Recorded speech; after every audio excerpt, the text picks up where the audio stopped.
ሼሩ እንግዲህ ምናልባት ጥቂት ነው የተደረገው።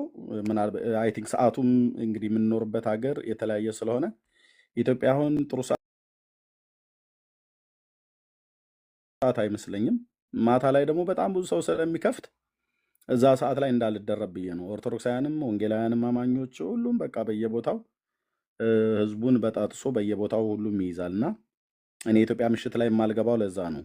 እኔ 10 ሰው 15 ሰው ካገኘሁኝ ዋናው የምናገረው እውነት ለዛ ህዝብ ይድረስ ብሎ በሚል ሰዓትን አልመርጥም። አንዳንዴ በእኛ እኩለ ቀን ላይ ይገባል። ያ ማለት አውሮፓ፣ አሜሪካ፣ አውሮፓ፣ መካከለኛው ምስራቅ፣ አረብ ሀገራትና አፍሪካ በሙሉ በተኛበት ሰዓት ማለት ነው እና በዛ ሰዓት ላይ ገፋ ቢል ከ500 ሰው የበለጠ አይኖርም እና የህዝብ ብዛት አለ። የህዝብ ብዛት ምሽት ላይ ከሆነ ግን በጣም ብዙ ህዝብ አለ እና በዚህ ሀሳብ ላይ መናገር እፈልጋለሁ። ጥሪ ለሙስሊሞች እዚህ የምታዩቸው ወንድሞች አሉ፣ ወንድሞቻችን አሉ እዚህ የምታዩቸው የወንጌል አማኞች። በወንጌል አማኞች ውስጥ ያለ ወንድማችን መሐመድ አለ። በኢትዮጵያ ኦርቶዶክስ ተዋሕዶ ቤተክርስቲያን ደግሞ የሚያገለግል በቅርብ ጊዜ ነው ያወቅኩትኝ እዚህ ሶሻል ሚዲያ ላይ። ወንድማችን ደግሞ እፎይ ያለ ማለት ነው። ኦኬ በእነዚህ ወንድሞችና እነዚህንም ከነዚህም ወንድሞችም ውጪ ያሉ በተለይ በእስልምና ሃይማኖት ጉዳይ ዲቤት የሚያደርጉ ከኦርቶዶክስ ተዋሕዶ ቤተክርስቲያን ከኛ ከወንጌላውያን አማኞች ሴቶችም ወንዶችም በጣም ብዙ አሉ። ከነዚህ ወንድሞችም ጀርባ ሆነው የሚሰሩ እኛም ጭምር አለንበት፣ እኔም ጭምር አለሁበት በአንድ በተዘዋዋሪ መንገድ። ምኑ ላይ? የወንጌሉ አገልግሎት ላይ ማለት ነው። ለወንድሜ ለመሐመድ ብቻ ሳይሆን ለእፎይም ጭምር ለሚያገለግለው አገልግሎት እኔ እስከማውቀው ድረስ በክርስቶስ እንገናኛለን። ኦኬ፣ በክርስቶስ እንገናኛለን። አንዳንድ በክርስቶስ ባስተምሮተ ክርስቶስ ላይ የተለያየ መረዳት ቢኖረንም እኛ ወንጌላውያን አማኞች ጌታችን መድኃኒታችን ኢየሱስ ክርስቶስ የሰማይ የምድር ፈጣሪ እግዚአብሔር ወልድ እንደሆነ እናምናለን። የኢትዮጵያ ኦርቶዶክስ ቤተክርስቲያን ታምናለች። የሰው ልጆችን በደል ከበደል ከኃጢአታችን ሊያነጻን ከቅድስት ድንግል ማርያም በስጋ እንደተወለደ እናምናለን። ኦርቶዶክሳውያንም ያምናሉ። ስለዚህ በክርስቶስ የማያገናኘን ነገር እኔ አለ ብዬ አልልም። አለ፣ የሚያገናኘን በጣም እልፍ የሆነ ነገር አለ። ስለዚህ ወንድማችን ወንድማችን መሐመድ አበባው ላይ ከዚህ በፊትም እንደዚህ የመግደልና ሴራ የማሴር እንደውም ምክር የመምከር ሁሉ አጀንዳ ትንሿ እህቴ እባክሽ ወይ ትንሿ ትክክለኛዋ ትንሿ ነሽ። የኦርቶዶክሳ ድምፅሽን አሰሚ። ሌላ ከሆንሽ ላስወርድሽ ነው። አንቺ ከሆንሽ አምንሻለሁ። ቦታ ከሌለ እወጣለሁ። ኖ ችግር የለውም። ቦታ አለ። አይ እንትን ብቅ ጥልቅ እስቲ ሌላ ሰው መስሎኝ ነው። እንገት ለዚሁም ደግሞ ሪፖርት የሚያደርግብኝ ሰው እንዳይመጣ ብዬ ነው። ቤቴ ሪፖርት ላይ ነው ያለው እና ሌላ ሰው ከሆነ ብዬ ነው። በአንቺ ስም ሆኖ ከሆነ ማለት ነው። እሺ አንቺ ከሆንሽ ችግር የለውም። እሺ ኦኬ። እስቲ ሼር አድርጉት ግን ወገኖች። ምንድን ነው አልገባኝም። ሼር አድርጉት እንዴ። እነሱ ለክፋትና ለአመፅ እንደዚህ ብለው ካሉ ለምንደው ሼር የማታደርጉት ወገኖች? ወይስ ሰዓቱ ጥሩ አይደለም? ይተማኞች የምናወራው ሚዛን ያለው ነገር ነው። ኦኬ እኔ እስከሚገባኝ ወንጌላውያን አማኞች እስከሚገባን ድረስ ከኢትዮጵያ ኦርቶዶክስ ተዋሕዶ ቤተክርስቲያን አስተምሮት ውስጥ ሼር የምናደርገው በተለይ በአስተምሮተ ሥላሴ ነገረ ክርስቶስ ላይ ምንም አትጠራጠሩኝ፣ ከመቶ በጣም የሚበዛው ፐርሰንት ሼር የምናደርገው ትምህርት ነው። እዚህ እንደው ሶሻል ሚዲያ ላይ በዚህና በዛ ምናምን ነገር ተብሎ ሲባል ማንገናኝ ምናምን ነገር ተደርጎ የሚስሉ ሰዎች አሉ እና እነዚህ ሁለት ወንድሞቻችንን ላይ ቀጥታ ንግግር ስለተደረገ እንጂ እንደው ማሜም መጥቷል። እዚህ ወንድማችን መሐመድም አለ። እውነት ለሁሉ ነዳን እያሉ በጣም ብዙ በእስልምና ሃይማኖት ላይ የሚሰሩ ወንጌላውያን አማኞች እንደዚሁም ኦርቶዶክሳውያን ወገኖቻችን መዝሙረ ያሬድ፣ ሌሎቹም እነ ዮሐድ በጣም ብዙ እኔ እንኳን ራቀው ትንሿም እዚህ አሁን አለች። ማን ነበረች? አንዲት እህት ጠፋች፣ ሰሞኑን አይቻት አላውቅም። ኦርቶዶክስ ላይ የምትሰራ ስሟን ሲጥሩልኝ አጣኋትኝ። እንደ ድሮ ኖቲፊኬሽን አይመጣልኝ። ኦርቶዶክስ አማኛው ማማይ ማማዬ ነው። ኖ ማማዬ አይደለም። ማማዬንም አውቃታለሁ። ኖ ማማዬ አይደለች። ኤፌሶን ማማዬን አውቃታለሁ። ቤቱን ነው ኤፌሶንም አውቃታለሁ። ኖ ሌላ አለች። ሌላ እንዲህ ጠይም አይ ቲንክ ጠይም መልኳን እንኳን አላየኋትም፣ ግን የሆነ ፒክቸር እነዛ አስቀምጣ ስላየሁ ርግብን ኖ ነው ርግብም አይደለችም። ርግብም አይደለችም። ከነ መዝሙረ ያሬድ ቤት መጀመሪያ የተገናኘ ኦሮምኛ ቋንቋ ትናገራለች። ኪያ ኪያ ኪያ ኪያ አለች። ኪያ ጠፍታለች። አዎ የለችም። አይቻት አላውቅም። ኖቲፊኬሽኗ ይመጣልኝ ነበር። ና ኪያ ናት። ሊያይ ልክ ነው። ትንሿ ኪያ ናት። እና በጣም ብዙ አሉ። እና በእውነት አንዳንዴ ገብቼ ሁሉ ሼር አደርግላቸዋለሁ። አካውንቴን አያውቁትም፣ ግን ሼር አደርግላቸዋለሁ። ኪያ ጋር ኢቭን ኤፌሶንም ጋር ኤፌሶን ያው እንትን ሲላት እኔ ጋር ደግሞ መታ በፊት ለፊት ትጋጫለች። እኔም ፊት ለፊት እጋጫታለሁ እንጂ ግን በጣም ጥሩ ስራ የሚሰሩ ሰዎች አሉ። በጣም በነገረ ክርስቶስ ላይ በክርስትና እምነት ላይ የሚነሱ ጥያቄ ያለ በአስተምሮተ ሥላሴ በትምህርተ እግዚአብሔር በጌታችን በመድኃኒታችን በኢየሱስ ክርስቶስ አስተምሮት ላይ ከእስልምና ሃይማኖት የሚነሳውን ጥያቄዎች በደንብ የሚሞግቱ ኦርቶዶክሳውያን ወገኖች አሉ። ከኛም ወንጌላውያን አማኞች ወንድሞቻችን እህቶችም ጭምር አሉ። ለእግዚአብሔር ክብር ይሁን። ከዚህም የተነሳ በጣም ዶሚኔት አድርጓል ክርስትናው ማለት ነው። ማለት በእውቀት ለሚነሳ ለኢየሱስ ክርስቶስ አምላክነት ፍጹም ሰውነት ለሚነሳው ጥያቄ ሁሉ በሙሉ ወይ ደግሞ በአስተምሮተ ሥላሴ ላይ ባለው ነገር ሁሉ በሙሉ እጅ ባፍ የሚያስጭን እግዚአብሔርን ስለ እነሱ እጅግ አድርገን የምናመሰግነው ከእነዚህ ሁለት ቤተ እምነት አይቻለሁ። ከእኛ ከወንጌላውያን አማኞች፣ ከኢትዮጵያ ኦርቶዶክስ ተዋሕዶ ቤተክርስቲያን አማኞች ስለ እነሱም ስለ እነዚህ ስለ ሁለት ወገኖች በአንዱ በእግዚአብሔር አስተምሮት ላይ ያለንን አሃዱ ስሉስ ስለሆነው ስለ እግዚአብሔር አስተምሮት ያለንን እጅግ ነው የምደነቀው እና ስለ እነሱም እግዚአብሔርን አመሰግናለሁ። ደግሞም እንጸልያለንም። ኦኬ በዚህ ጉዳይ ላይ ነው የምናወራው። ጥቂት ነው የምናወራው። በደንብ ደርዝ ያለው ነገር እናወራለን። ምንድነው ያልኩትኝ? ጥሪ ለሙስሊሞች ነው ጥሪ ያደረግኩትኝ። ወንድሞች ላይ የተነሳ የመግደል ዛቻ አደባባይ ላይ ወጥቶ ሕግ ባለበት ሀገር ኢትዮጵያ የሙስሊሞች ብቻ እንደሆነች አስበው የሚናገሩ ጠባብ የሆኑ ሙስሊሞች ስርዓት ሊይዙ ይገባል።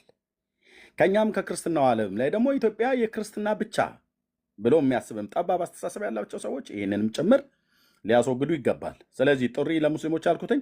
ወንድሞቻችንን ሳይሆን ትምህርታቸውን፣ እውቀታቸውን በእውቀት ግደሉ፣ ትምህርታቸውን በትምህርት ግደሉ። ከወንድሞቻችን ላይ ግን እንገላለን ብላችሁ የምትሉትን የምታስፈራሩትን ማስፈራራት ወደ ጎን ዞር አድርጉት። ለማንም አይጠቅምም። እውነት ስነግራችሁ ለማንም አይጠቅምም። በየሚዲያው ላይ የሰማነው ነገር አለ። በዚህ ጉዳይ ላይ እናወራለን። ጸጋ ይብዛላችሁ። የተወሰነ ቆይታ ነው የምናደርገው። ሰላም በሉና በደንብ ሼር ይደረግና በሀሳቡ ላይ በደንብ እንነጋገርበታለን። በእርግጠኝነት ይደርሳቸዋል። በዚህም ጉዳይ ደግሞ መልካም ሀሳብ ደግሞ ያላቸውም ሰዎችም ደግሞ እንደዚህ ሲናገሩ ሰምቻለሁ፣ ከእስልምና ሃይማኖትም ሆኖ ማለት ነው።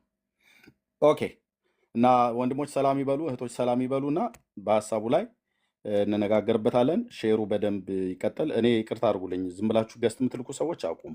አሁን ማንም ሰው ገስት እንዲልክልኝ አልፈልግም። ገስት ከላኩም ሊናገሩ የሚችሉ በተለይ ከኦርቶዶክሳውያንም ወገኖች የሚያገለግሉ ከእኛም ከወንጌላውያን አማኞች የሚያገለግሉ ሰዎች ብቻ ናቸው እንዲገቡ የሚያስፈልገው። አሁን ዝም ብሎ ገስት ላይ መላኩ ወይ ደግሞ ገስት ልኮ እዚህ ፔጅ ላይ መሰቀሉን ብዙ አልፈልገውም። የሚናገሩ ሰዎች ሀሳባችንን ግልጽ አድርገን እንናገራለን። በጣም አጩኸውታል። በጣም ጫጫታ በዝቷል። አይ ቲንክ በደንብ ረገጥ አድርገው ወንድሞቻችን እያገለገሉ ነው ያሉት። ወንድሞቻችን ብቻ ሳይሆን እህቶቻችንም ሁሉ ጭምር ማለት ነው። ስለዚህ እኔ በአንድም በተዘዋዋሪ መንገድ በወንድሞቼ ጉዳይ ይመለከተኛል። እዚህም ያለን የወንጌላውያን አማኞች ይመለከተናል፣ ኦርቶዶክሳውያንም ይመለከተናል። ምክንያቱስ የሁላችን ጌታ የሆነው የሰማይ የምድር ፈጣሪ ልዑል እግዚአብሔር ወልድ ጌታችን ኢየሱስ ክርስቶስን አደባባይ ላይ እያበሻቀጡ እኮ የተሳደቡት እነዚሁ አሕዛብ ናቸው። ኦኬ ሳንሰማ ቀርተን አይደለም። እኛ ለጌታችን ለኢየሱስ ክርስቶስ ምንድነው የምንጋደልለት እነሱ በሚሉት መንገድ አይደለም። ካስፈለገን በዛ መንገድ ከሆነ ማንም ለማንም አያንስም። ግን የክርስትና መንገዱ ግን ያ አይደለም። ጌታችን መድኃኒታችን ኢየሱስ ክርስቶስ እንደዛ አላስተማረንም። ግን እንደዛ አላስተማረንም ማለት ግን በኋላ ማጠፊያው ይቸግራል። ነገሩ ቀላል ነገር አይደለም። በእውቀት እስከሆነ ድረስ በእውቀት የተነገረን በእውቀት ሞግት መሐመድ ለምን ተነካ ብለህ የምትል አይነት ከሆነ አንተም ኢየሱስ ክርስቶስን አትንካ። ቁርአን ለምን ተነካ ብለህ የምትል ከሆነ አንተም መጽሐፍ ቅዱስን አትንካ። አንተ እንዳደረግ ይደረግብሃል። መጽሐፍታችን እንደዛም ይነግረናል፣ የእግዚአብሔር ቃል ማለት ነው። በእውቀት ነክተህ ከሆነ በእውቀት ትነካለህ። በትምህርት ነክተህ ከሆነ በትምህርት ትነካለህ። ኢየሱስ ክርስቶስን ነክተህ ከሆነ የአንተ መሐመድም ይነካል።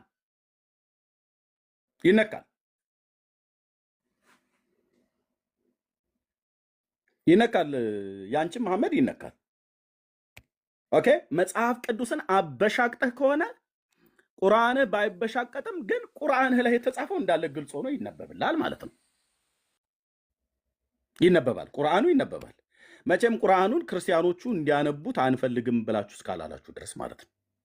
እኛ መጽሐፍ ቅዱስን ስናትም አይ ሙስሊሞች እንዳያነቡት ብለን አይደለም። ሲሸጥም እስላም ነው ሆይ አዎ ብሎ ካለ አይ መጽሐፍ ቅዱስን አልሸጥልህም ብለን አንልም። የአምላካችን የእግዚአብሔርን ቃል እስላም የሚግዛው ቡድሃ የሚግዛው ሂንዱዝም የሚግዛው እምነት ያላቸው የሌላቸው የሚግዙት ገዝተው አንብቦ ጳውሎስን መተቸት ትችላለህ፣ እውቀቱን ማለት ነው። የኢየሱስ ክርስቶስንም መተቸት ትችላለህ። ግን ስትተች ከክርስትናው ዓለም ከኛ የሚሰጥህ መልስ አለ። ኦኬ መተቸት ትችላለህ። የኢየሱስ ክርስቶስን ትምህርት እውቀቱን መተቸት ትችላለህ በእውቀት። የጳውሎስንም ትምህርት መተቸት ትችላለህ። የብሉይ ኪዳን ነቢያትን የእስራኤላውያን ነቢያትን እውቀታቸውን መተቸት ትችላላችሁ። እነሱ የእኛ ነቢያት ስለሆኑ ሲጀምር የእስራኤል ነቢያት የእስላም ነቢያት አይደሉም፣ የሙስሊም ነቢያት አይደሉም። ሙሴ የሙስሊም ነቢይ አይደለም። ዛሬ እውነቱን ፍርጥ እያደረግን እናወራለን። ሙሴ እኛ የምናውቀው ሞሼ የአይሁድ ነቢይ የክርስቲያኖችም ነቢይ ነው። እነ ኢሳያው እነ ኤርምያው በሙሉ የብሉይ ኪዳን ነቢያት የእኛ የክርስቲያኖቹ ነቢያት ናቸው። ኦኬ ስለዚህ እውቀታቸውን መተቸት ትችላለህ፣ የኤርምያስን ማለት ነው። የኢሳያስንም መተቸት ትችላለህ። ግን አልፈህ ግን በእነሱ በኩል የተነገረውን የእግዚአብሔርን ቃል ማበሻቀጥ ግን ስትጀምር እነሱ የተናገሩለትን ትንቢት የተናገሩለትን ጌታችን መድኃኒታችን ኢየሱስ ክርስቶስ አምላካችንን ግን ስትነካ ያንተም ይነካባል ማለት ነው። በሚነካብህ ሰዓት ላይ ቢሎ መዛለው ምናምን ነገር ብለህ ብትል ብራዘርዬ፣ ለምን መሰላችሁ ሙስሊሞች ቢሎ ማንሳቱ ጋር ከመሄዱ በፊት ለምን እውቀትን በእውቀት አትሞግትም?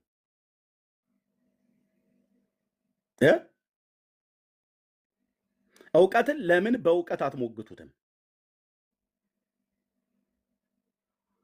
ኦኬ የኢየሱስ ክርስቶስን ትምህርት ስትነኩት እኛ ኢየሱስ ክርስቶስን ትምህርቱን ብቻ አይደለም እኮ ጌታችን መድኃኒታችን አምላካችንን ኢየሱስ ክርስቶስን ስትሰድቡ አይተን እንዳላየ ያለፍነው እናንተን ፈርተን አይደለም። በእውቀት ግን አይተን እንዳላየ አናልፋችሁም። መጥቶ አሁን ማንም ሰው ኢየሱስ ክርስቶስ ፍጡር ነው ብሎ ቢል አንድ ሙስሊም እዚህ ጋር መጥቶ ነው እንዲያው ኦኬ በቃ እንግዲህ እንዳልክ አይሁንል ብለን አንልም። ፍጡር እንዳልሆነ ፈጣሪ እንደሆነ በደንብ አድርገን ለዛ ሰው ከበቂ በላይ በሆኑ የቅዱሳት መጽሐፍ ትምህርት ከሙሴ ሕግ እስከ አዲስ ኪዳን ባለው እስከ ራእይ መጽሐፍ ድረስ ባለው በደንብ አድርገን አምላክነቱን ፍጹም ሰውነቱንም እንናገራለን ማለት ነው። መልስ እናሳጣለን እንጂ እንዴት ፍጡር ትለዋለህ ብለህ ገጀራ እናነሳብህም። እንዴት ፍጡር ብሎ ይላል አንድ የእስላም ሰው መጥቶ ኢየሱስ ክርስቶስን እንዴት ፍጡር ብሎ ይለዋል ብለን አመፅ አንቀሰቅስም። የፈለጉ አሁን እንደምንሰማቸው የነሱ ኡስታዞች ሲናገሩ ሰምተናቸዋል። ኡስታዞቹ ስለተናገሩ ግን ጌታችን ኢየሱስ ክርስቶስን ስለተሳደቡ የትኛው የኦርቶዶክስ መምህር ነው ያንን የእስላም ኡስታዝ ፈልጉት፣ አድራሻውን ጠቁሙን፣ ለጠቆመን 300,000 900,000 እንከፍላለን ብሎ ያለ? የትኛው የወንጌላውያን አማኞች አገልጋዮች ነን? ያንን እንደዛ ብሎ የተናገረውን ኡስታዝ አድራሻውን ፈልጉ አፈላልጉልን ብሎ ያለው ብለን ያልነው የትኛው ካቶሊክ ነው እንደዚያ ብሎ ያለው? በእውቀት ግን አድራሻህን ፈልገን እንመጣልሃለን ማለት ነው። ፔጅህ ቤትህ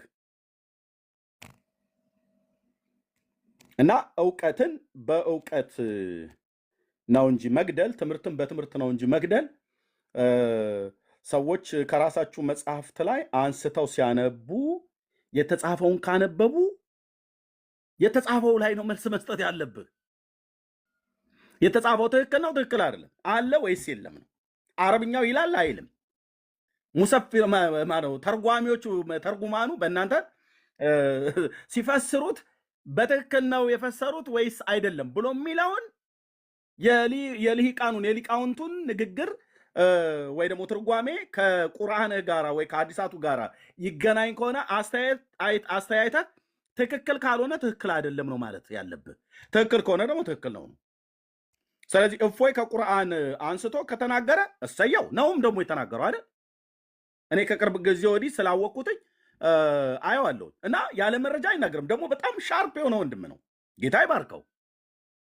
ወንድማችን ማሜም እንደዚሁ ማለት ነው። ወንድማችን መሐመድም አሁን እዚሁ አለ። እውነት ለሁሉ ማለት ነው። እና ወንድማችን ነዳኒ በጣም ስንቶቹ ነው ጠርቼ የምጨርሰው እና አክት በእስልምና ሃይማኖት ላይ የሚሰሩ ኦርቶዶክሳውያንም እንደዚሁም ወንጌላውያን አማኞች አገልጋዮች፣ ሴቶችም ወንዶችም በጣም ብዙዎች ናቸው።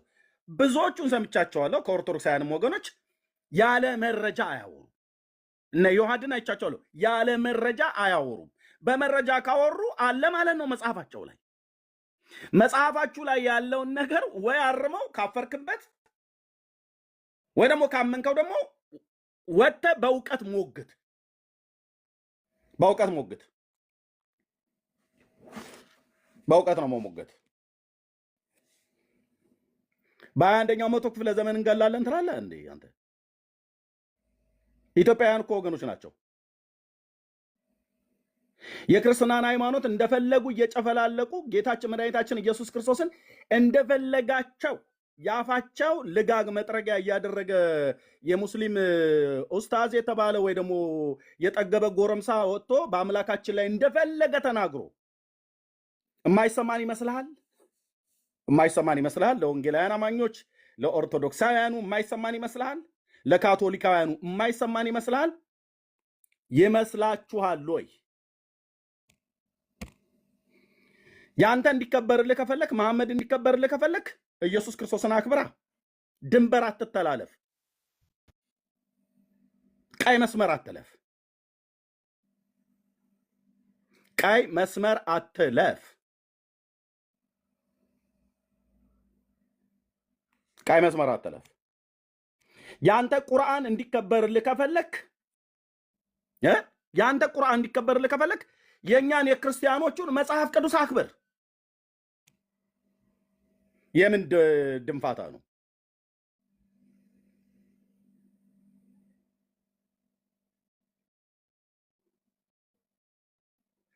ኦኬ፣ ምንድን ነው ያሉት እነዚህም ወንድሞች ሌሎችም ወንድሞች? ያለ መረጃ የተናገሩበት ክፍል ካለ ቪዲዮ አሳዩን። የእስልምና ሃይማኖት ተከታዮች የሆናችሁ ሰዎች አንድ ሁለት ያለ መረጃ ማሜም ይሁን ዳኒም ይሁን መሐመድ እውነት ለሁሉም ይሁን እዚሁ ስላለ ማለት ነው። እፎይም ይሁን ትንሿም ትሁን ወይ ዮሐድም ይሁን ማናቸውም ያለ መረጃ እስልምና ላይ የተናገሩት ነገር ካለ ያለ መረጃ የተናገሩት ካለ ያንን እስኪ ቪዲዮ አምጡና አሰሙን። ይሄው ይሄንን ያለ መረጃ ነው የተናገረው ብላችሁ አምጡና አሳዩን። ሐዲሳትን ቁርአኑን ሳይጠቅሱ የተናገሩበት ካለ አሳዩን እና እኛም አይ እዚህ ላይ ትክክል አይደለም ያደርጋችሁት ብለን በላቸው እንጂ ከመጽሐፍ ገልጠው ገጽ አሳይተው ቁጥር አስነብበው አረብኛውን እንግሊዘኛውን ከአረብኛም ወደ እንግሊዘኛ ተርጉሞ አረብኛውንም እንግሊዘኛውንም መሳ ለመሳ አሳይተው አማርኛውንም በመረጃ አሳይተው ሲያበቁ ኑና ውጡና መምህራኑ እንነጋገር ነው ብሎ ያሉት አይደል? የት ሄደ? ማን ነው ያ አንድ የነሱ መምህር ነኝ ብሎ ያለው ጂኒ ወንድሞች አሉን ብሎ ያለው ሰውዬ ማን ነበር ስሙ? ማን ነበር ስሙ? የነሱ መምህር ነው ተብሎ የተባለው አቡ ሃይደር። አቡ ሃይደር የት ለምን በዚህ ሰዓት ላይ ወጥቶ ማሜን ወይ ዳንኤል እውነት ለሁሉ ወይ ማሜን እውነት ለሁሉ ወይ እፎይን ወይ ዮሐድን አንዳቸውን ለምን ባለፈው እኔ ቤት እንኳን ለምን አንዳቸውን እንኳን አይሞግቱም? እንዴት ነው አንድ የአይሁድ ማን ነው ሶሪ የእስላም መምህር ወጥቶ ፊት ለፊት የማይሟገተው? መኪናው ጥቁር ናት፣ ነጭ ነች፣ ቀይ ነች፣ በዚህ ገብታ ላይ በዚህ ወጣለች። እፎይ የገባበት ቦርደሩን ዝጉ፣ ድንበሩን ዝጉ። አንተን እንደ የምታዘጋው ቦርደሩን የሚጠብቅ የኢትዮጵያ መከላከያ ሰራዊት ነው። አንድ የእስላም ሼክ ተነስቶ ያንን መከላከያ ሰራዊት ሊያዘው አይችልም። አጭርና ግልጽ። አንድ የኦርቶዶክስ ቄስ ተነስቶ ቦርደሩን ዝጉልኝ ብሎ ሊል አይችልም። አንድ የጴንጤ ፓስተር ተነስቶ ቦርደሩን ድንበሩን ዝጉልኝ፣ ኤርፖርቱን ትእዛዝ ሰጥቻለሁ፣ ኬላ ሁሉ ይዘጋ፣ ፈትሹ፣ አፈታቱ። ማን ነው መመሪያ ሰጪ ያደረገው? መንግስት የለም እንደ ኢትዮጵያ ውስጥ አለ። መከላከያ ሰራዊት የለም እንዴ? አለ አለ። የጸጥታ አካላት የሉም እንዴ? አሉ እንዴ? ታዲያ ሙፍቲው ተነስተው ማለት ሀጂው ተነስተው ማለት ነው የእነሱ መምህር ዋናው ማለት እነሱ ተነስተው መመሪያ ሰጪ ሆነው ቦርደር የሚያዘጉ ከሆነ ፓስተሩ ተነስቶ ነገ ደግሞ ነሸጥ ሲያደርገው እሱም እንደዚህ የሚሰጥ ከሆነ ወይ ጳጳሱ ወይ አንድ ቄስ አንድ መምህር ተነካተ ብሎ ኦርቶዶክስ ሃይማኖት ተነካተ ብሎ ድንበር ዝጉልኝ ብሎ የሚባል ነገር የለም። የተነካው በምንድን ነው? በእውቀት ነው። የኦርቶዶክስ ቤተክርስቲያን የተነካው በእውቀት ነው። ሞግተው መርታት ያለባቸው። የጴንጤው በእውቀት ተነካ፣ በጴንጤውም ጋር በእውቀት ሞግቶ መርታት ነው ያለበት። የኦርቶዶክስ ማን የሙስሊሙም በእውቀት ተነካ፣ በእውቀት ሞግታ። የምን ቦርደር ዝጉልኝ ነው? ምንም የሚዘጋ ቦርደር የለም። ምንም የሚዘጋ ቦርደር የለም።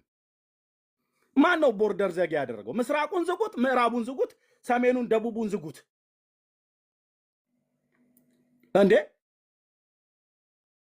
እየሰማችሁ ነው? የእስልምና ሃይማኖት ተከታይ አንዳንዶቹ ማለት ነው። አንዳንዶቹ፣ ሁሉም እንደዛ አላሉ። እነዚህ በሶሻል ሚዲያ ላይ ወጥተው የሚናገሩት ማለት ነው። ዝጉልኝ ትላለህ እንዴ አንተ? ድንበርን የእናትህ ቤት አረከው እንዴ? የአንተ የእናትና የአባትህ ጓዳ አደረከው እንዴ? የእኛም እኮ ምድር ነው።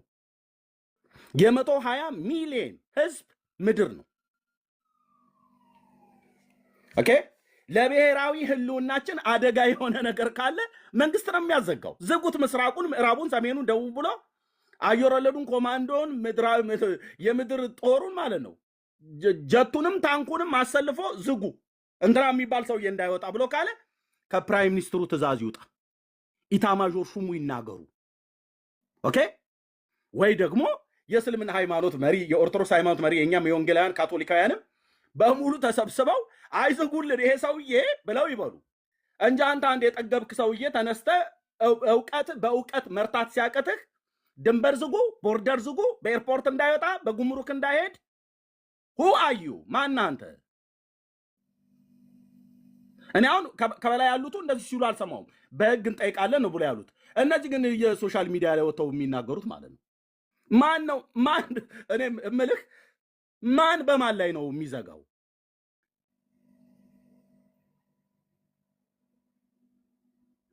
አገሪቱ እኮ ሙሉ በሙሉ ሌላው የማይመለከተው በእስልምና እጅ ላይ የወደቀች ነው የሚመስለው። ወይ ደግሞ ሀገሪቱ እስላሙ የማይመለከተው በክርስትና እጅ ላይ የወደቀ አታስመስሉ። የሁላችንም ሀገር ነው። በእውቀት አይደል የተነካው? በእውቀት ሞግት፣ በእውቀት ሞግት። በእውቀት ከተነካ በእውቀት ሞግት። ያለ አግባብ የተናገሩት ነገር ካለ፣ ያለ መረጃ የተናገሩት ነገር ካለ ያንን አምጡ።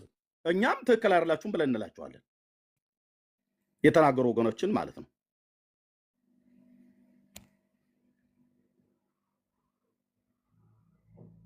ያለ እውቀት ሶሪ ያለ መረጃ በሐሰት ተናግረው አጠልሽተው ከሆነ እንነግራቸዋለን። አባቶች ወንድሞች ስላሉ ይነገራቸዋል።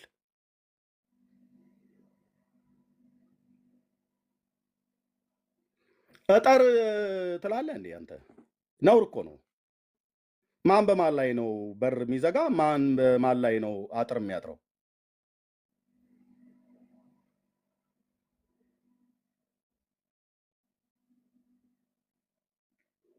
እኔ እስከማውቀው ድረስ የኢትዮጵያ ምድር በክርስትናም ሃይማኖት እውቀት አትመራም፣ በሼሪያም አትመራም። አቤት በህገ መንግስት ነው፣ በፍትሐ ብሔር ነው በህገ መንግስት ነው የምንመራው። ለሀገሪቱ ሰላም መረበሽ ምክንያት የሆነን ሰው ኡስታዞቹና ፓስተሮቹ መምህራኑና ቄሶቹ አይደሉም አድነው የሚይዙት። ያዙ፣ አስይዙ፣ ገንዘብ እንጠቁማለን ምናምን ነገር ማን እኔ ይቅርታ አድርጉልኝ ወንድሞቼ እናቶቼ፣ የት ምድር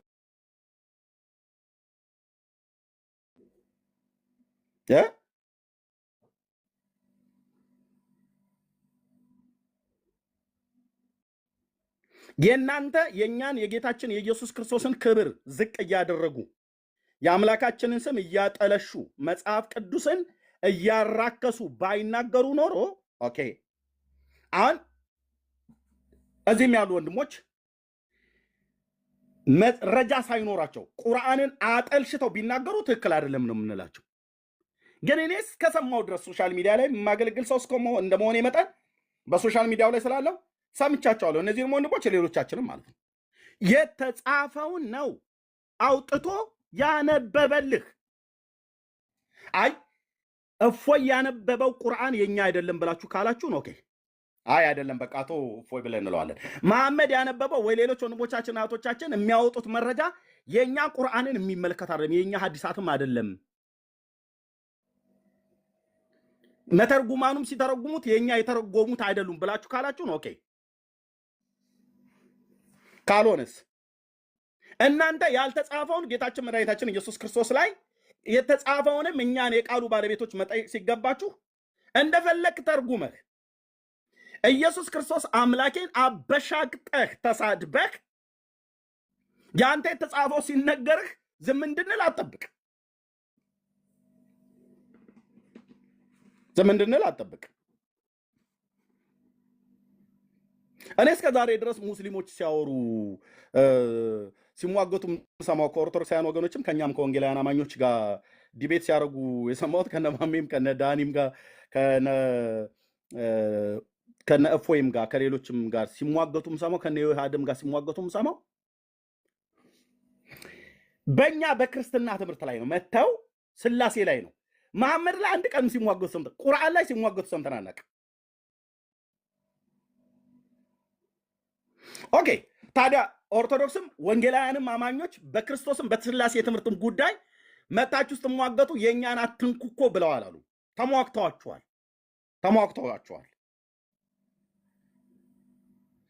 ለምን የእናንተ ታዲያ ቁርአን ላይ እንወያይ ተብለህ ስትባል፣ መሐመድ ላይ እንወያይ ተብለህ ስትባል እውነተኛ ነብይ ነው አይደለም ተብሎ በሚያለው ላይ እንወያይ ተብሎ ሲባል እጅን ወደ ቁርአኑ ነው እንጂ መዘርጋትና አንስተህ ገልጠህ መሟገት ነው ያለብህ እንጂ አንተ እጅን ወደ ቢላው ትወስዳለህ እንዴ?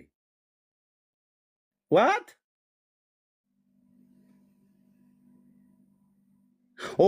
ቢላው አንስተዋልና መጽሐፉን እንዝጋው እንድንል ነው? አይባልም።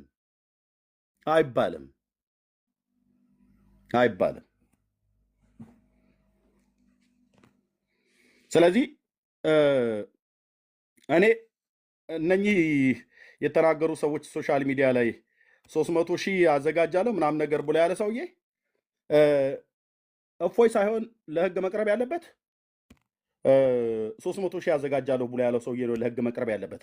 ይሄን 300,000 የእስልምና ሃይማኖት መሪዎች ያውቁታሉ። ይሄን ገንዘብ ፈሰስ አድርጎ ሰው ለማስገደል 300,000 ከፍላለሁ ብሎ ያለው ይህ ከእስልምና ሃይማኖት አባቶች ከዋናው ካሉቱ ማለት ነው ከነሱ የተመደበ ገንዘብ ነው። ይሄ ገንዘብ እኔ እስከማውቀው ሚዲያ እስከሰማው ድረስ እነሱ ገንዘብ እንመድባለን ይሄን ሰውዬ ለጠቆምን ምናምን ነገር ብለው ሲሉ አልሰማውም። ካልሆነስ የእስልምና ሃይማኖት መሪዎች ይሄንን 300,000 ከፍላለሁ 900,000 አስገባላለሁ ምናምን ነገር ብለው የሚሉ በየሰፈር ላይ የጠገበ ኡስታዝን ስርዓት ሊያስይዙ ይገባል ማለት ነው። ማን ስለሆነ ነው እሱ በሰውን ለመግደል በመጽሐፉ ላይ የተጻፈውን ጽሑፍ ስለነገረው ለማስገደል ገንዘብ መዳቢ ያደረገው?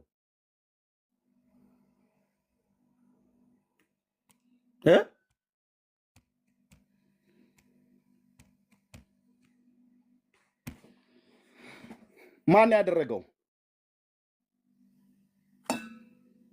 ምን ነው የሚባለው የነሱ ማሜ ምን ነው የሚባለው? ልክ አሁን በኦርቶዶክሱ የኛ ወንጌላውያን ቤተክርስቲያናት ከአብያተ ክርስቲያናቱ ህብረት ተብሎ እንደሚባል በኦርቶዶክሱ ሲኖዶሱ ተብሎ እንደሚባል በእነሱም እንደሚባለው ዋናዎቹም እንደሚባሉት መጅሊስ ኦኬ መጅሊሱ ነው ወይ 300 ሺህ የመደበው? እስከማውቀው ድረስ ግለሰብ ነው ሲናገር የሰማሁት። መጅሊሱ እንደዚህ አይነት ድፍረትን ያደርጋሉ ብዬ አልልም። በህግ ይጠይቅልን ብለው ካሉ ኦኬ፣ በህግ የሚያስጠይቅ ነገር ካለ ይጠይቃል ማለት ነው። መጅሊሱ ነው 300 ሺህ ብር የመደበልህ አይደለም። አንድ የጠገበ መምህር ነው። ማን ነው እሱን ትእዛዝ ሰጪ ያደረገው? ሶሻል ሚዲያ ላይ ወጥቶ እንደዚህ የጠቆመ የገባበት የሄደበትን ጠቁሙኝ፣ በዛ በሉ፣ መሐመድን አምጡ፣ እንትናን ያዙ፣ እፎይን በዚህ በሉ፣ እስልምና ላይ የሚናገሩትን ብራዘር እንዴ ታው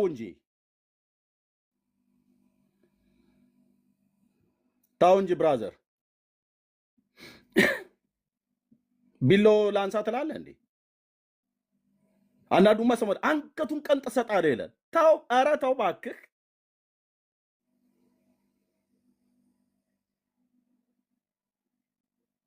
እሳት አትጫር። ባነደርከው እሳት ልትቃጠልበትም ስለምችል ማለት ነው። ምን ማለት ነው ወገኖችና ወንድሞች እናቶቼ?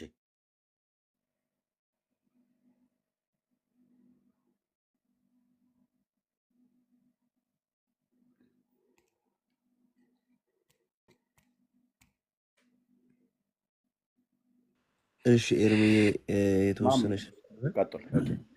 እሺ ያላቆያቸው እሺ እኔ ማለት የምፈልገው ነገር እፎይ የሆነ ነገር ቢሆን አንድ ነገር ነው የምናረጋግጠው።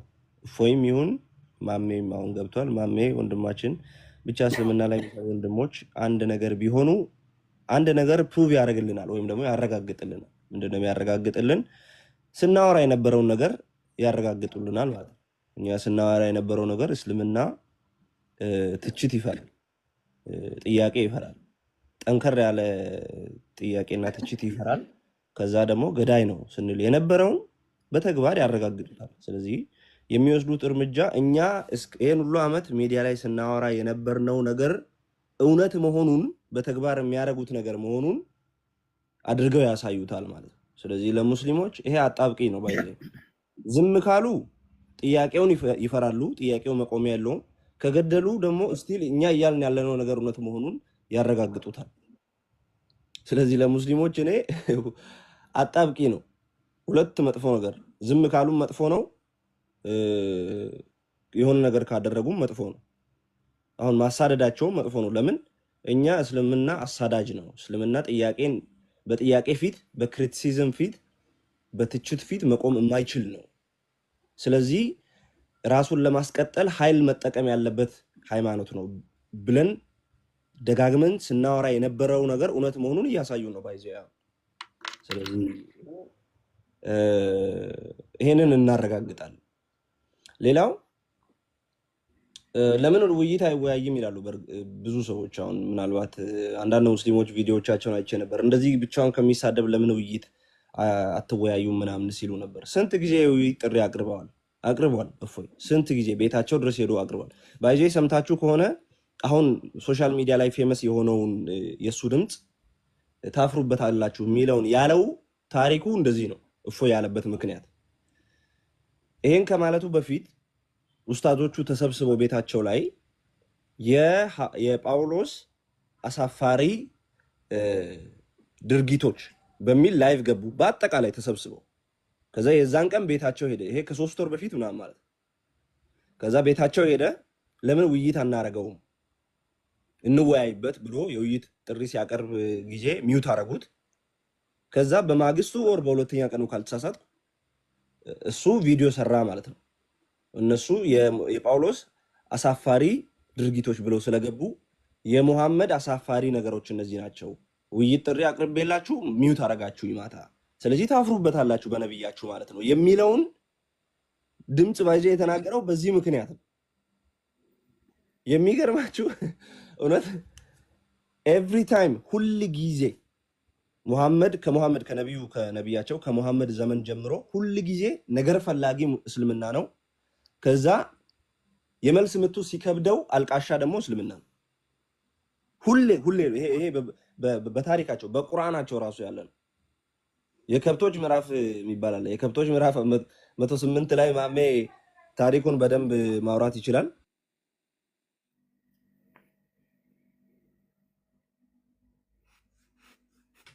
እዛ ላይ አንድ ታሪክ ልንገራችሁ። ሙስሊሞች በአረብ የነበሩ በዛ መካ ላይ የነበሩ ጣዖት አምላኪያንን አምላኮቻቸውን ወይም ጣዖቶቻቸውን ይሳደቡ ነበር።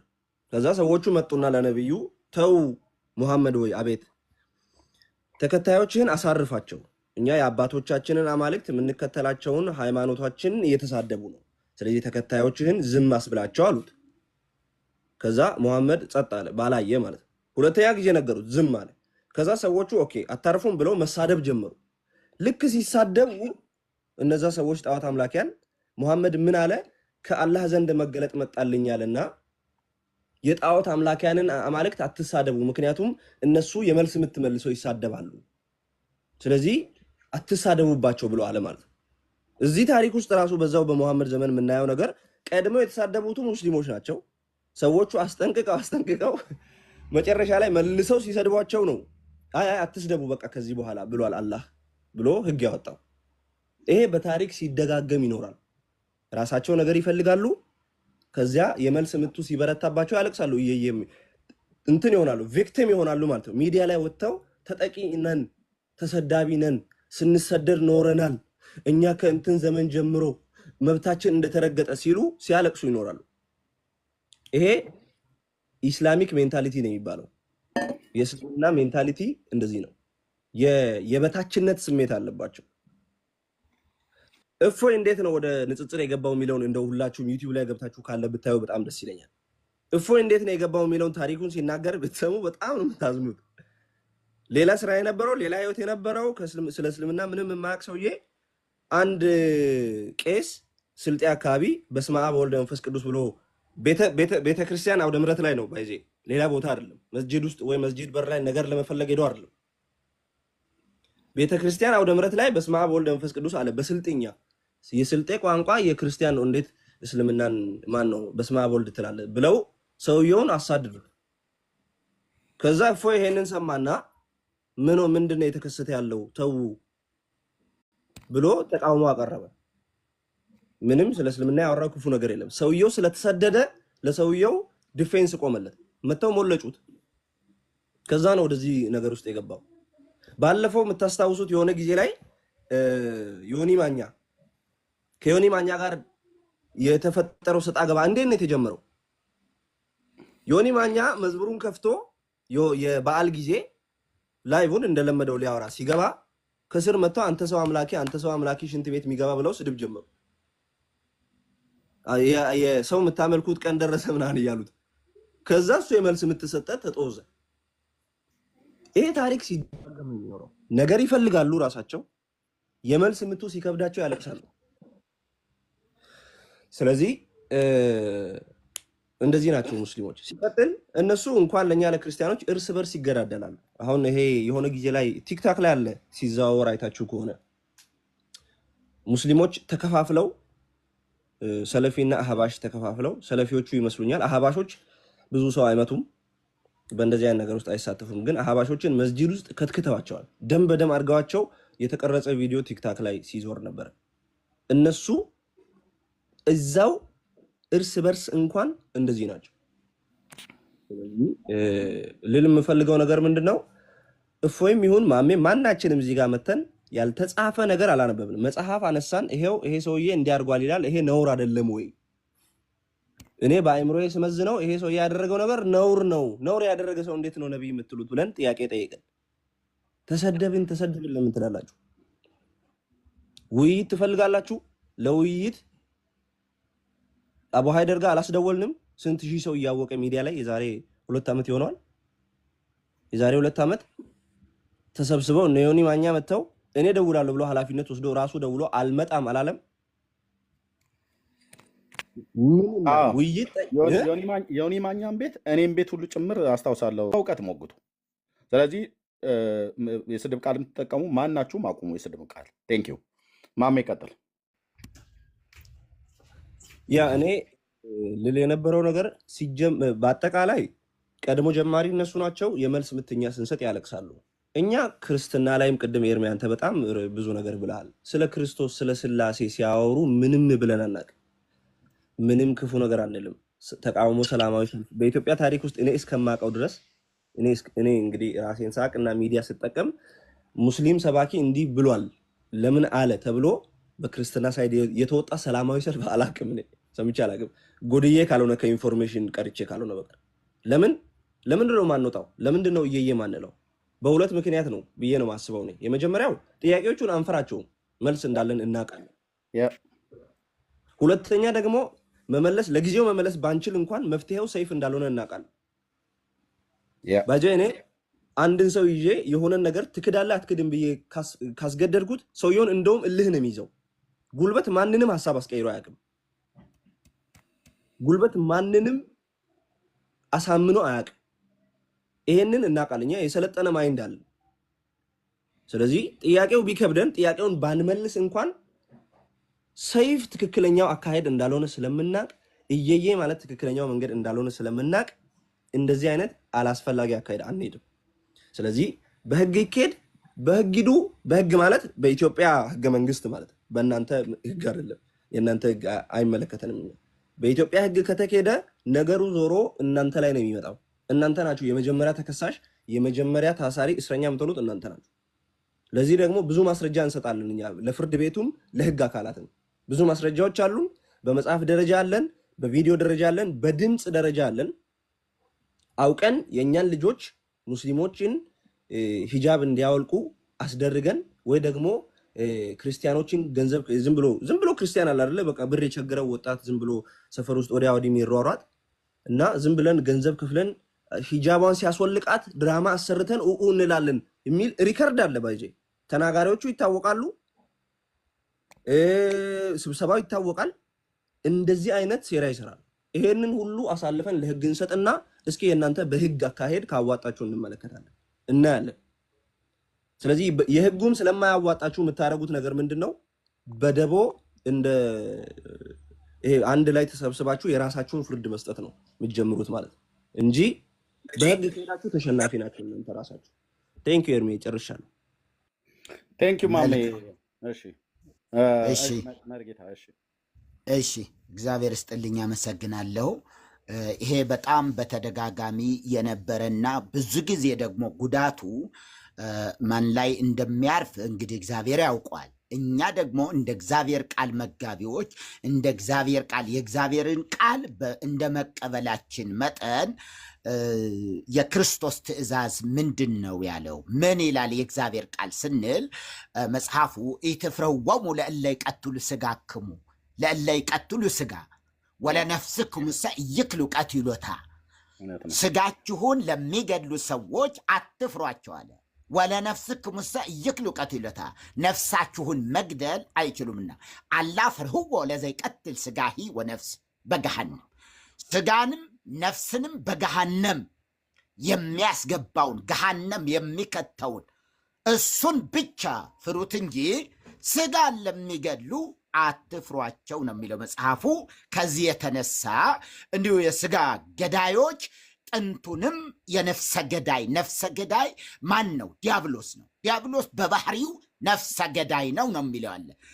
እኛ ደግሞ የምናመልከው መጽሐፍቶቻችንም የሚሉት የትኛውንም ክርስቲያናዊ መጽሐፍ ለእመጸፍ አከመልታቴ ከሀብሎ ተጋለታይ በዚህ ቢመታ እንኳ እንደገና በዚህ ስጠው ይላል እንጂ መልሰን ያንን እንድናደርግ አይፈቅድም። ግን አንድ ነገር ግን የሚፈቅድበት መንገድ ምናልባትም ለዚህ አጸፋ የሚሆነው ነገር ግን ማን ነው አጸፋውን መመለስ የሚችለው? በጣም ጥንቃቄ የሚያስፈልገው ነገር፣ በጣም ጥንቃቄ ያስፈልጋል። ሙስሊም ወገኖቼ ካላችሁ፣ እዚህም ካላችሁ፣ የምትሰሙም ካላችሁ አንበሳን ይዞ ውሻን የሚፈራ ማንም የለም። ማንም ቢሆን አንበሳን ይዞ ውሻ መፍራት ባህሪያችንም አይደለም። ይህ የኢትዮጵያዊነት ባህሪም አይደለም። አብረን የኖርን ሰዎች ነን። ተከባብረን አብረን እንኖራለን። ይህንን ደግሞ እውቀትን በእውቀት ደግሞ ለመሞገት ካስፈለገ ደግሞ ሚዛን የሆነ ቁርአን፣ ለምሳሌ የእስልምና መጽሐፍ ዋናው ሚዛኑ ቁርአን ከሆነ የክርስትና መጽሐፍ ደግሞ ትልቁና የመጨረሻ ስልጣን ያለው የቤተ ክርስቲያን ጉልበት የሆነ የቤተ ክርስቲያን አቅም የሆነ የቅዱሳን ሁሉ ኃይል የሆነው መጽሐፍ ቅዱስ ነው። የትኛው መጽሐፍ በመጽሐፍ ቅዱስ ይመዘናል። የትኛው ምናልባት እስላሚክ የእስልምና መጽሐፍትም በዚያው ይመዘናል፣ በዚያው ሊመዘኑ ይችላሉ። ስለዚህ እንዲህ ባለ ክርክር ሲጀመር መጽሐፉ ላይ ምንድን ነው የተናገረው? ይህን ወንድም ምንድን ነው የተናገረው? እስኪ እንመዝነው። እስኪ ቁርአናችን እኔ እዚያ ጋር የሚል ከሆነ መጽሐፍቶቻችንን እናርም፣ ይሄን እናርም። ኡስታዝ ምናምን ነገር የጻፈው እንዲህ አይነት የጻፈው ነገር አለ ከተባለ እሱን በቁርአናቸው መሰረት ማረም እንጂ ጭራሽ ወደ መግደል እንሄዳለን ምናምን ነገር በጭራሽ እንዳትሞክሩት፣ ማንም እንዳይሞክረው። እንዲሁ እዛ ጋር ብዛት ስላለን በዚያ በኩል እንዲሁ ጉዳት እናመጣለን ምናምን አስቡላቸው። በሌላ አካባቢ ላሉ ቦታውን አልነግራቸውም። ይሄ እንዲህ ነው አልላቸውም። ስናይፐር የያዘው ማን መሰለ? ሰይፍ ይዘህ ዝም ብለህ ትፎክራለህ? እንዲህ ቢላዋ ይዘህ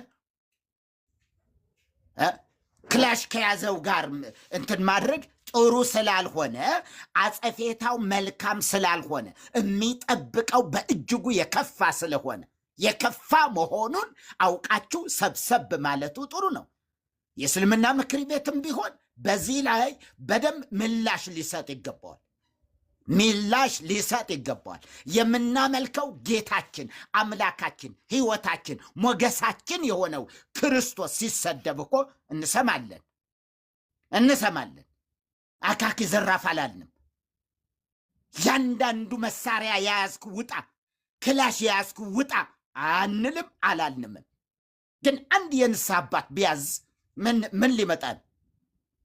አጠገብህ ያለውን በእንትን ቅላው ቢል ምን ሊያመጣን እንዴ? እንደዚህ አይባልም። ምሁራን ካላችሁ የተማራችሁ ሰዎች በጣም ብዙ የተማሩ ሰዎች አለ። በነገራችን ላይ እኔ በ1974 እና 75 ዓመተ ምህረት በአንድ አጥር ልዩነት የቁርአን ተማሪዎች ነበሩ። ቁርአን ተማሪዎች ጋር አብረን ነው የምንማረው። በአጥር ነው የሚለያይ፣ ያውም ደግሞ የእንጨት አጥር ነው። እንተያያለን።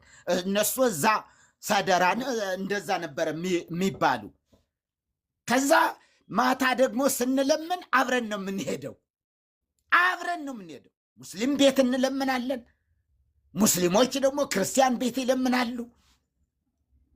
ከዛ የነካካ ነገር አይሰጡንም። የሚገርማችሁ ሙስሊም ቤት ስንለምን ንጹህ እንጀራ ነው የሚሰጡን። ንጹህ እንጀራ፣ ወጥ ያልነካካ ነገር። ወጥ ያለው ነገር የሚሰጧቸው ለማን ነው? ለሙስሊም የሚለምኑ ለሙስሊም ተማሪዎች። ወደ 120 ተማሪ ነበረ። ሙስሊም ተማሪዎች 120 ነች። አብረን ነው የምንውል። በእረፍት ሰዓት አብረን ውሃ ልብሳችን ልናጥብ ወንዝ እንወርዳለን። የሚገርማችሁ እንዲህ ነው የነበረ። እንዲህ አይነት ፉከራ፣ እንዲህ አይነት ነገር፣ ይሄ መለያየቱ መቼ እንዴት እንደመጣ በጣም ያሳዝናል። እና ምን ልላችሁ ፈልጌ ነው፣ አንድ የዛሬ 1960 ማነው ይቅርታ 2016 ዓመተ ምህረት ጎንደር በጠቅላይ ቤተ ክህነት ደብዳቤ ይዘን መሐመድ ከኛ ጋር ነው አብሮ የነበረ። ወደ 4 ቀን 5 ቀን አካባቢ 5 ቀን በአንድ ሆቴል ላይ አንድ ሆቴል ይዘን ጣና ገዳማትን በሙሉ ጎብኝተን፣ መሐመድ ማለት የምታውቁት ካላችሁ ሙስሊሞች ይሄ አፍጥር የጀመረው ማለት ነው። መስቀል አደባባይ አፍጥር የጀመረው ወደ 800,000 ብር ነው ያወጣሁት እያለ ይነግረን ነበረ። ከሱ ጋር አብረን ነው የነበረ። አብረን በጠቅላይ ቤተ ክህነት ደብዳቤ ነው ጎንደር ሄደን፣ እንዲያውም የአውሮፕላን እንትኑን ዩኒስኮ ነው የከፈለው። የዛሬ 2 ዓመት ነው የምላችሁ። እና እሱ ሲነግረን ስለ እምነት እናወራ ነበረ። በጣም ጨዋ የሆነ ሰው እና ጨዋ የሆኑ ሙስሊሞች አሉ፣ በጣም የተወደዱ የተከበሩ ለክርስትና ያላቸው የከበረ አመለካከት በጣም የሚገርም ነገር ነው። እና እንደዚህ ዝም ብሎ ጥላቻ ይሄ ወጣትነቱ ምናምን ነገር እንትን አይልም፣ አይበጅም፣ አይጠቅምም። ለሌላውም እንዳትተርፉ መከራን እንዳታመጡበት ለሌላው ህዝብም ተረጋጉ፣ ወደ ልባችሁ ተመለሱ። ምንላችሁ ይሄን ወደ ልባችሁ ተመለሱ። የተባለውን ነገር እዩት፣ መርምሩት። ኮፒ አርጋችሁት ከሆነ የቀዳችሁት ነገር ካለ እሱን ምን ማድረግ ይጠበቅባችኋል? ማየት፣ መፈተሽ። ይሄኛው ትክክል አይደለም፣ ስም አጥፍቷል፣ ይሄ ትክክል አይደለም። ከዛ በእስልምና ውስጥ ሆነው ደግሞ በመጽሐፍ ቅዱስ ላይ የሚናገሩ ስለ እግዚአብሔር ቃል በጣም በማጥላላት ላይ የተሞሉ ሰዎች አሉ። አንድም ቀን አንድም ሰው እንዲህ እያደረጉ ነው ብሎ የፎከረ ማንም የለም። ለምንድን ነው? በአምላካችን በእግዚአብሔር ያለን መታመንን ያሳያ። ይሄ እምነታችንን ምን ያህል የጠለቀ እንደሆነም የሚያሳይ ነገር ነው። አናፍርበትም ማለት ነው። በእግዚአብሔር ቃል ላይ አናፍርም። እነሱ ካላፈሩበት ቃሉን እርሱን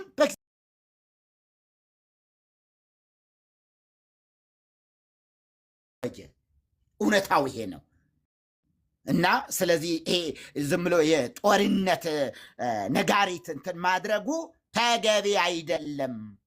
ተገቢ ስላይደለ በእውነትና በጽድቅ መሞገት ነው የሚሻለው። እንደዛው ነው። እውነቱ የቱ ነው? የራሳችሁን እውነት አንጸባርቁ፣ ለዓለም ስበኩት። እውነት ካለ ማንም እንዲቀበልላችሁ የምትፈልጉት ከሆነ ማታፍሩበት ከሆነ ይውጣ። አደባባይ ሲወጣ ደግሞ ይሄ ስህተታችን ነው፣ ይሄ ልክ አይደለም ብላችሁ ደግሞ መሞገት፣ ይሄ ነው ተገቢ የሚሆነው ለማለት ፈልጌ ነው። በጣም አመሰግናለሁ። እና በጣም ጥንቃቄ ያስፈልገዋል። የት ቦታ እነማን ነው ያሉ፣ ምን ያህል ማን በማን ላይ ቢነሳ ማን ሊጎዳ ይችላል የሚለውንም ሁሉ ማመዛዘንም ደግሞ አስፈላጊ ነገር ነው። እግዚአብሔር ይባርካችሁ። እሺ፣ በጣም ነው የምናመሰግነው መርጌታ። እግዚአብሔር አምላክ ይስጥልን።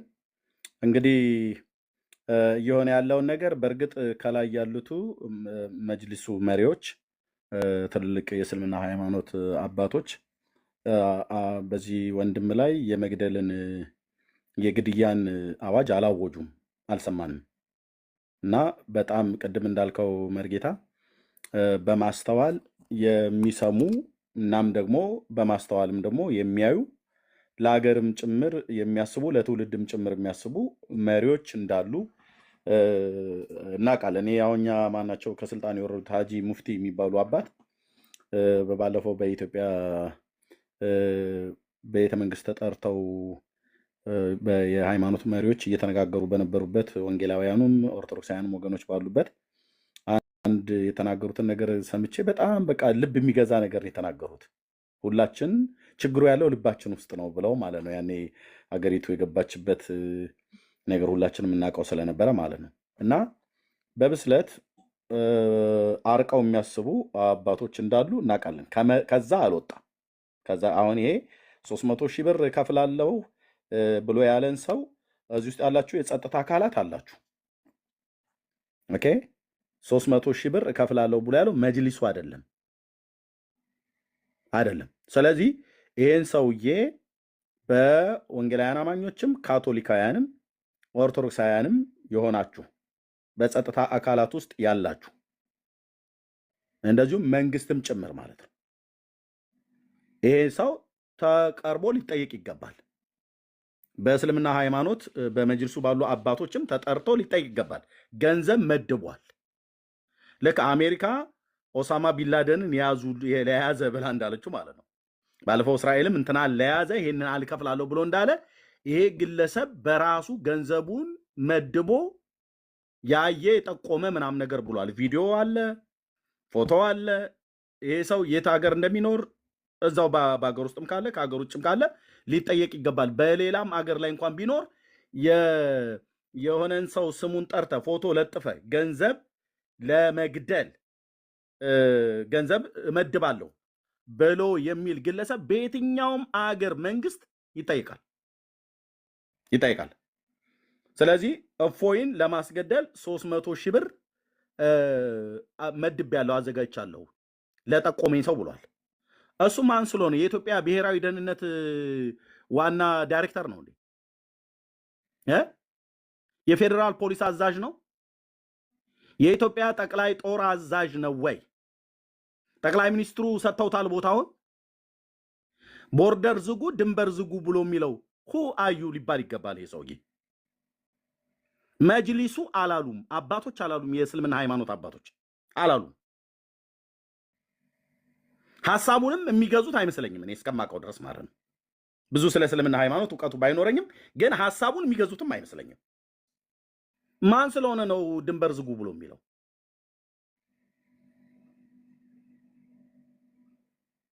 ምንድነው የእፎይ ወንጀሉ? ያልተጻፈ ነው ወይ ያነበበው? ያልተጻፈ ቁርአን ላይም ሐዲሳትም ላይ የማይገኝ በእስልምና ሃይማኖት የማይታመን ዕውቀት ነው ወይ ወጥቶ የተናገረው? አዎ ከሆነ ይንገሩን።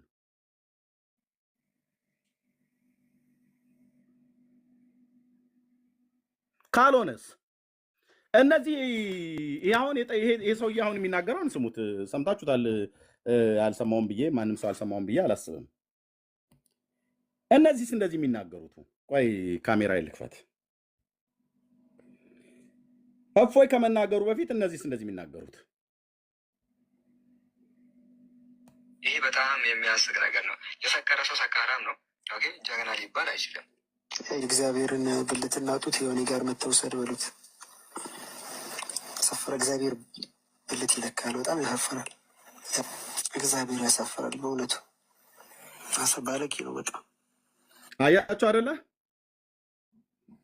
አይደለ? እዚህ የሚሰሙ አካላት ስላሉ የጸጥታ አካላትም ጭምር ስላለ ማለት ነው። ኦኬ እግዚአብሔር ምን ይላል አለ? ያሳፍራል አለ። ይህንን ስትነካ ድፍን ኦርቶዶክስን ነው የምትነካው። ድፍን ወንጌላውያን አማኞችን ነው የምትነካው።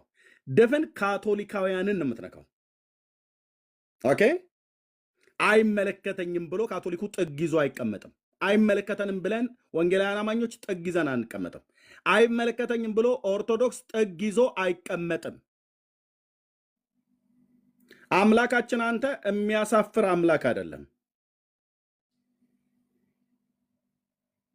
ይሄንን ግን አልክ ብለን እኛ ያዙት፣ ጠቁሙት፣ 500 ሺህ መድባለሁ ገጀራንሱ ምናምን ነገር አንልም። ይሄንኑ አሁን እኛ ጋር መጥተህ ብትናገር እግዚአብሔር ያሳፍራል ብለህ ያልከውን ከቅዱሳት መጽሐፍ ጠቅሰህ የምታሳየን ከሆነ እስቲ እኛም አብረን አንብበን እንፈርበት።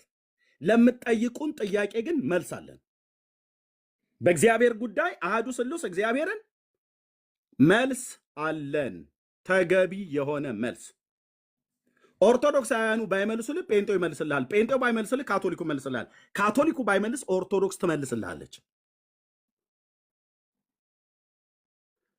ምክንያቱም አምላካችን መድኃኒታችን የተፈራና የተመሰገነ የሰማይ የምድር ፈጣሪ የእስራኤል አምላክ ልዑል እግዚአብሔር ነው። ኦኬ አባቶቻችንን ነቢያትን አስነስቶ ትንቢት ያናገራቸው ስለ መሲሁ መምጣት ከድንግል ሴት እንደሚወለድ አምላክ ለአባታችን ለአብርሃም በገባው የተስፋ ቃል መሰረት በስጋ ከሱ ዘር እንደሚወለድ ድንግል ሴት እንደምትወልደው ቅዱሳን ነቢያት ከብዙ ሺህ ዓመት በፊት ትንቢት የተናገሩለት አባቶች የዘመኑ ፍጻሜ በደረሰ ጊዜ የዛሬ 2000 በእኛ በኢትዮጵያውያን አቆጣጠር የዛሬ 2017 ዓመት በቤተልሔም በይሁዳ ምድር ከድንግል ሴት የተወለደው የዘመናት ባለቤት የሰማይ የምድር ፈጣሪ እግዚአብሔር ወልድ የሥላሴ ሁለተኛው አካል ነው። ከአብና ከመንፈስ ቅዱስ ጋር እኩል የመለኮት ስልጣን ያለው ዓለማትን ካለመኖር ወደ መኖር ያመጣ። እውነቱን ልንገር፣ እስላሙን፣ ቡዳቡን፣ ሂንዱዝም በል ማንም ሁላችንም የተፈጠርነው መጽሐፍ ቅዱሳችን እንደሚነግረን ሁሉ በእርሱ ሆነ ከሆነውም እንኳን አንዳች ያለ እርሱ አልሆነም የተባለለት ጌታችን መድኃኒታችን አምላካችን ኢየሱስ ክርስቶስ ለዘላለም ጌታ ነው። እኛ በፉከራ አይደለም ጌታ ነው ብለን ጌታ ያደረግነው። ጌታ ነው እንበለው እስኪ ጌታ ነው እንበለው ብለን አይደለም። እሱ ለዘላለምም ከዘላለምም ሁሉን የፈጠረ ሁሉን ማድረግ የሚችል ሁሉን አሳልፎ መኖር የሚችል እኛን ለማዳን ግን ሰው ሆኖ የመጣ ሰው ሆኖ የተወለደ የሰማይ የምድር ጌታ ነው። እግዚአብሔር ምንድነው ያለው? እነኝን አይነት ባለጌ ልጆቻችሁን በመጀመሪያ ስርዓት አስይዙ። እግዚአብሔር ባለጌ ነው፣ የምር ባለጌ፣ በስተቀር ባለጌ። አያችሁ፣ ማንም ኦርቶዶክሳዊ አማኝ እግዚአብሔር ባለጌ ነው አይልም። የእናንተው ናቸው እንደዚያ ያላችሁትላችሁ። ማንም ጴንጤ እግዚአብሔር ባለጌ ነው አይልም። ማንም ካቶሊክ እግዚአብሔር ባለጌ ነው አይልም። ኢቭን ማንም አይሁዳውያን እንኳን እግዚአብሔር ባለጌ ነው አይሉ ያህዌን ባለጌ ነው አይሉ። ስለዚህ እነዚህም ባለጌዎቻችሁን በመጀመሪያ ቅጡ። 300,000 ሰው ወንድሞቻችንን ለማስገደል ከመመደብ ይልቅ ለዚህ ልጅ አሁን 50,000 የኢትዮጵያ ብር ብትሰጠው የሆነ ሱቅ በደረቴም ነገር ምናምን ነገር ቢሰራ እዚህ ያለ እውቀቱ መጥቶ ድፍን ክርስቲያኑን የሚያስቆጣና የሚያስነሳ ብራዘር፣ እናንተ ከምትሉት በላይ እኮ እንደዚህ አንዳንዶቹ ማለት ነው። እኔ በመጅልሱ ደረጃ ስላልተባለ መጅልሱን አልነካም። ኦኬ፣ እናንተ እንደምትሉት እናንተ ቢሉ አንገቱን በጥሰዋለን ብላ እንዳልከው እኮ ብራዘር፣ መድፍም ታንክም እኮ የሚያስነሳ ነገር ነው የምትናገሩት። ክርስቲያን እንደዛ አያደርግም።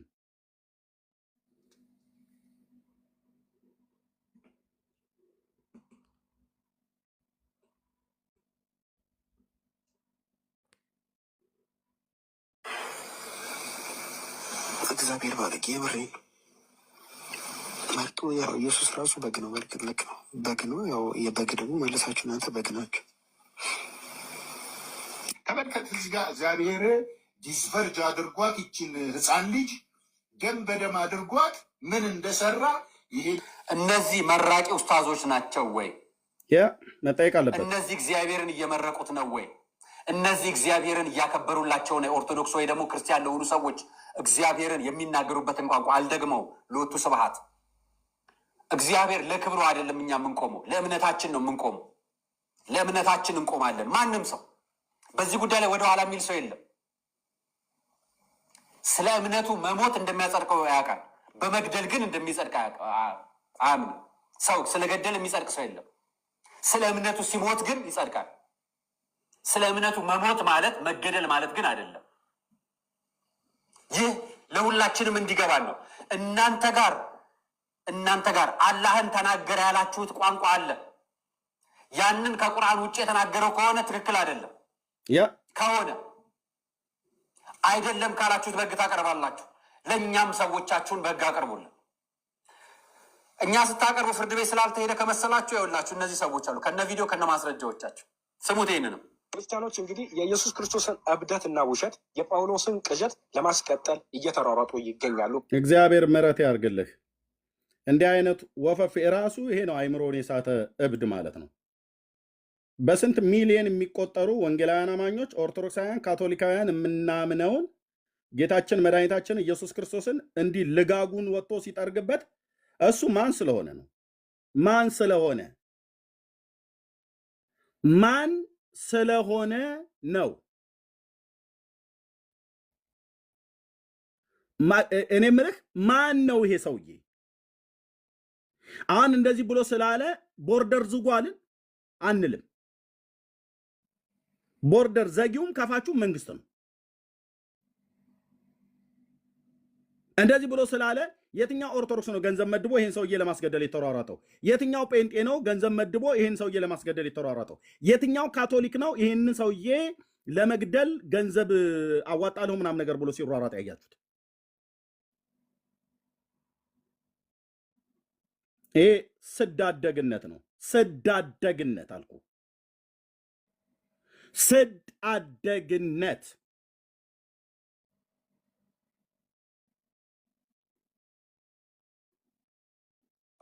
ኢየሱስ ክርስቶስ እብድ እንደነበረ መጽሐፍ ቅዱስ በዮሐንስ ወንጌል ምዕራፍ 11 ላይ ይሄንን እግዚአብሔር ይገስጽህ። ያበደውን አንደበቱም ዲዳ ሆኖ የነበረውን ጆሮውን መስማት የማይችለውን የፈወሰ ፈዋሽ አምላክ ነው። እብዶችን ጤና የሰጠ ህመምተኞችን ጤና የሰጠ እንዲሁም ጤና መስጠት ብቻ አይደለም ካለመኖርም ወደ መኖር ያመጣቸው ጌታ ነው።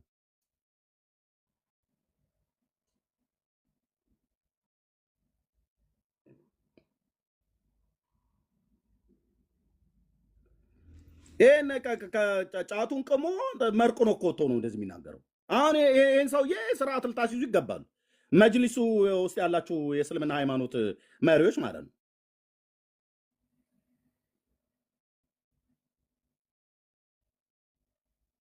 ዋት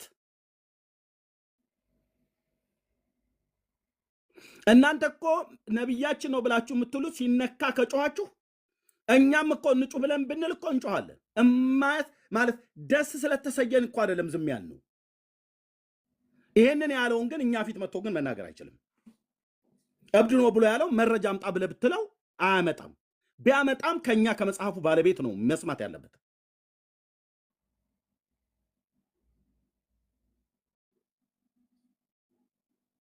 ያስፈራራሉ እንዴ ደግሞ ማስፈራራት ተው እባክህ ቀልደኛ ተነጋገሩ ማለት አልደግመውም። ስለዚህ ጉዳይ አላብራራላችሁ። ስድብ ነው ጸያፍ ነው ምናምን እያልኩ አልነግራችሁ። ምክንያቱም ከዚህ በላይ ምስክር ስለሌለ ለእናንተ ማስረጃም ጭምር እሱ የተናገረውን አውጡት። እንደዚህ አይነት ጸያፍ ንግግር የተናገረበትን አውጡት። ትክክለኛው ማስረጃው የሚያስጠይቅ ከሆነ ጠይቁ። ነገር ግን የግለሰቦች ማህበራዊ ሚዲያ ላይ የሚደረገው ይሄ ውይይት እጅግ በጣም ከረረ።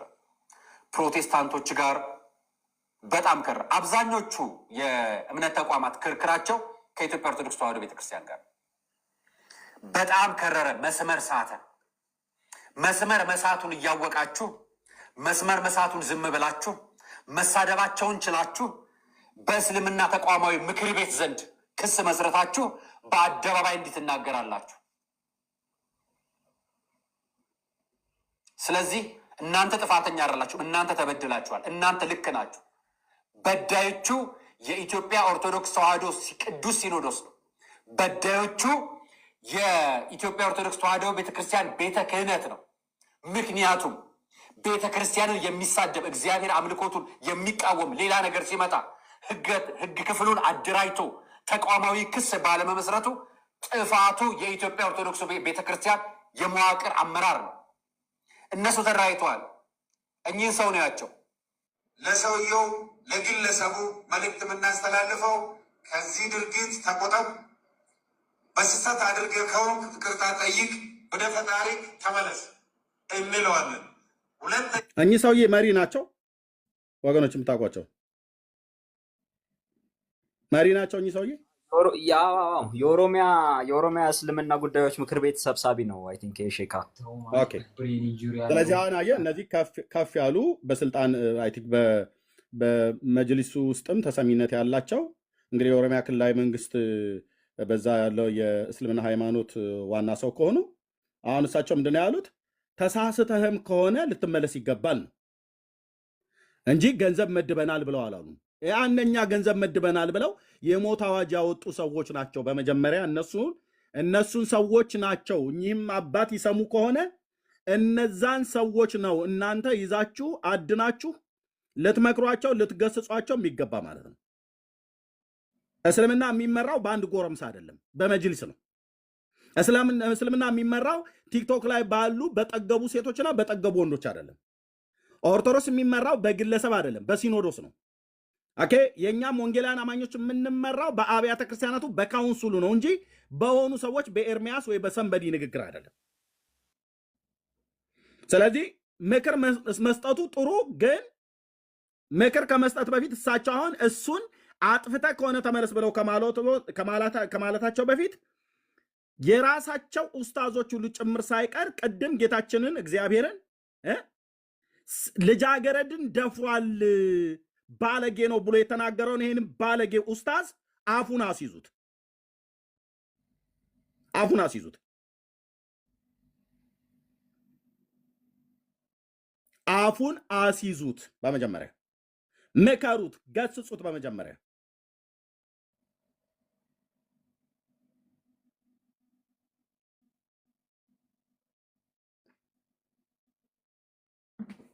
በጌታችን በኢየሱስ ክርስቶስ በእግዚአብሔር ላይ የሚነገር የጸብ ቀስቃሽ የሆኑ ቃላቶችን የሚናገሩ በመጀመሪያ እነሱን መከሯቸው። ከኛም ወገን ያሉ የሚመከሩ ካሉ ይመከራሉ፣ እንመከራለን። በራሳችን መሪዎች ማለት ነው።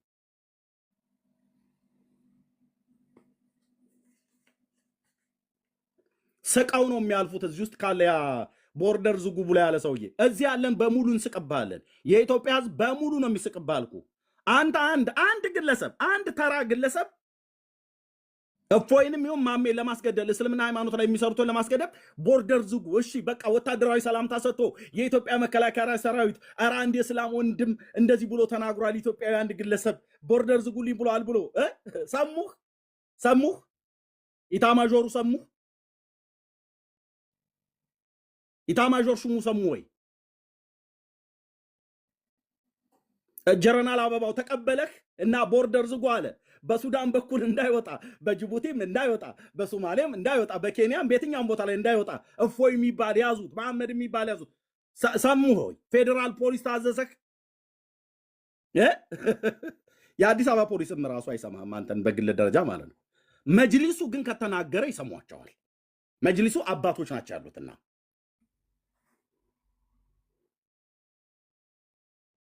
ቀልደኛ። እኔ የሱ ሰው ንግግር በጣም ያበሳጨኝ እና እነዚህ ደግሞ የሚሳደቡቱ እግዚአብሔር ድንግልን ሴት ደፍሯል እኮ እያለን እኮ ሲናገር የነበረው እና ክርስትናውን ቅቤ እየቀባህ ነው እንዴ አንተ? ወይስ የኢትዮጵያ ክርስቲያኖች ሲባሉ ከየት የመጡ ብዬ ልበል? ከአማዞን ጫካ ውስጥ የመጣን ለምድሪቱ እንግዳ የሆንን ወንድነት የሌለ ምንም የሌለ ወኔ የሌለ ይመስላል እንዴ ብራዘር?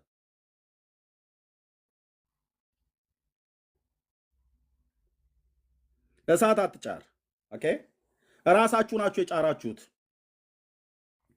መጽሐፍ ቅዱስን መተቸት ትችላለህ፣ መቃወም ትችላለህ። አስተምሮቱን ሕዝቅኤል የተናገረው እንደዚህ ነው፣ ኤርሚያስ የተናገረው እንደዚህ ነው። ከፈለክ ለብቻ ጩህ፣ ከፈለክ ዲቤት እንጠራለን። ከኛ ጋር ሞግት። የነቢያቱ መጽሐፍት ላይ እርታን፣ እስቲ ከሙሴ ሕግ እርታን፣ ከአምስቱ ብሔረ ኦሪት፣ ከነቢያትና ከመዝሙራት፣ ከወንጌልና ከመልእክታት፣ ከራእዩ መጽሐፍ ከወንጌሉም እስኪ እርቱን ኑና ስትረዱን። እንግዲህ በሉ እንግዲህ ምን ልናደርግ እንችላለን? ከዚህ በኋላ ገንዘብ እናዋጣና እንመድብ። ኦርቶዶክሳውያን የተወሰነ 100 ሺህ ቻሉ፣ እኛም ደግሞ ወንጌላውያን 100 ሺህ እንችላለን፣ ካቶሊካውያን 100 ሺህ እንችላለን። በድምሩ 300 ሺህ ይሆንልናልና አንድ ሰውዬ ገብቶ ከትንቢተ ኢሳይያስ መጽሐፍ ላይ ጠቅሰን ስንሞግተው አሸነፈን። ስለዚህ ሰውየውን ቦርደር አዘግተን እንዴት አይነት ቀልድ ነው አንተዬ! እንዲህ አንልም። ኢሳይያስን ሞግተህ ትክክለኛ እግዚአብሔር ነቢይ እንዳይደለም የምታስረዳን ከሆነ ናና ግባና በእውቀት ሞግተን። ለአንተ 300 ሺህ ለምን ነው የምናወጣው?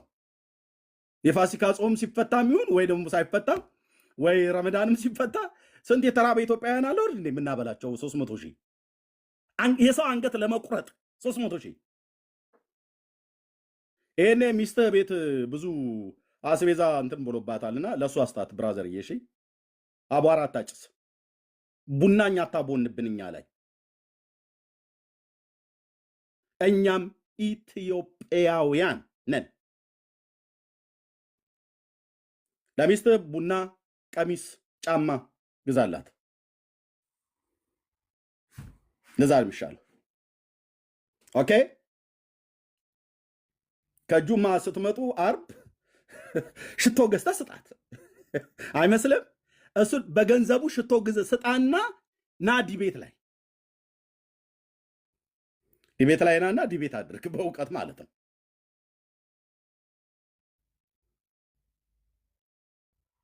ወይ ቀልድ አለ ኤርሚያስ አላችሁ እንዴ! እንደዚህ በዚህ ጊዜ በዚህ ሰዓት ገንዘብ እመድባለሁ ትላለህ እንዴ? ለምን ትንሽ አሳነስከው? 300 ሺህ 3 ሚሊዮን ለምን አታደርገውም? የመጅሊስ አባቶች ጠርተው መቼም እንደሚመክሩ ተስፋ አደርጋለሁ። እንዲህ አይነት ኖ ድፍረት ኖ ኖ ኖ ኖ ኤርሚ ኤርሚ አቤት መጅሊሱ ከመጅሊሱ እንዴት ነው ጥሩ የምጠብቀው? መጅሊሱ ማን ይሄ ማን አቡበከር ነው የሚባለው? ይሄ ከስር የተፈታው እሱ እኮ ነው የፕሬዚዳንቱ አማካሪ ነው። የመጅሊሱ ፕሬዚዳንት የሼኩ አማካሪ ነውና እንግዲህ በመጅሊስ ደረጃ እኮ ነው መሐመድን ሰድባቸዋል፣ አናንቃቸዋል ብሎ እንደውም አላሁ አክበር እያሉ የነበሩት አይሶን እሱ ማለት ይችላሉ። እነሱ ግን መጠንቀቅ ያለብን ሰው ከመጅሊስ ህግ መጠየቅ ያለበት ነው ብሎ ያለው። ኦኬ በህግ የሚያስጠይቅ ነገር ካለ በህግ ነው የሚጠይቀው። ገንዘብ መድበናል ብለው ግን አላሉ። ይሄን ሰውዬ ቦርደር ዝጉልን ብለው አላሉ። ያ የጠገበ ጎረምሳ ነው ቦርደር ዝጉልን ያለ። እዴ ቁርአን ላይ የተጻፈ ነገር አውጥቶ ስላነበበ ምስራቁን፣ ምዕራቡን፣ ሰሜኑን፣ ደቡቡን ዝጉ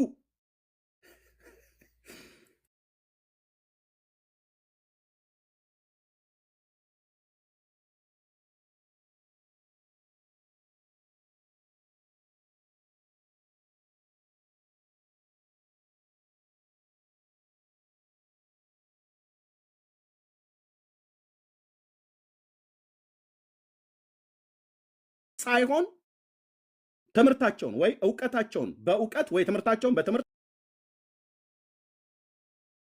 ግደሉ። ዕውቀቱን ግደል፣ ትምህርቱን ግደል። ናና ሶሻል ሚዲያ ላይ ውጣና ሞግት። ቁርአን ከተነካብህ አይነካብኝ ብለህ አትበል። መጽሐፍ ቅዱሳችን ሲነካ ዘው ብለን መተን እንገባና ከእናንተ ጋር ዲቤት እናደርጋለን። ከተረታን በቃ ተረተን አፍረ ነው መመለስ ያለብን። ከተረታህስ አፍረ ነው መመለስ ያለብን። ሌላ መምህር ጠይቅ፣ ሌላ ኡስታዝ ጠይቅ።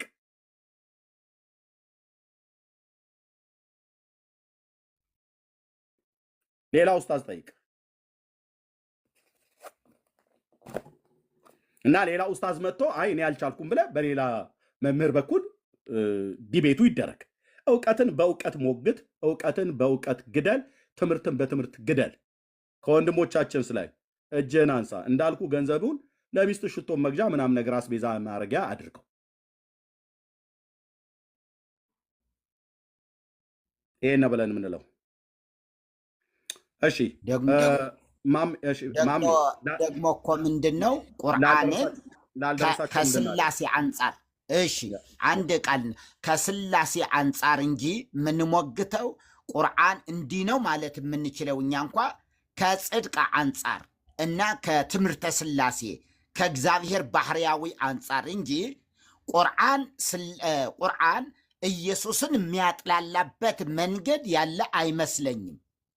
ቁርአን እንዲያውም ጂኒ የነበረባቸው ሁሉ ሲያስወጡ የነበሩ ናቸው። ኢሳ ነው የሚለው።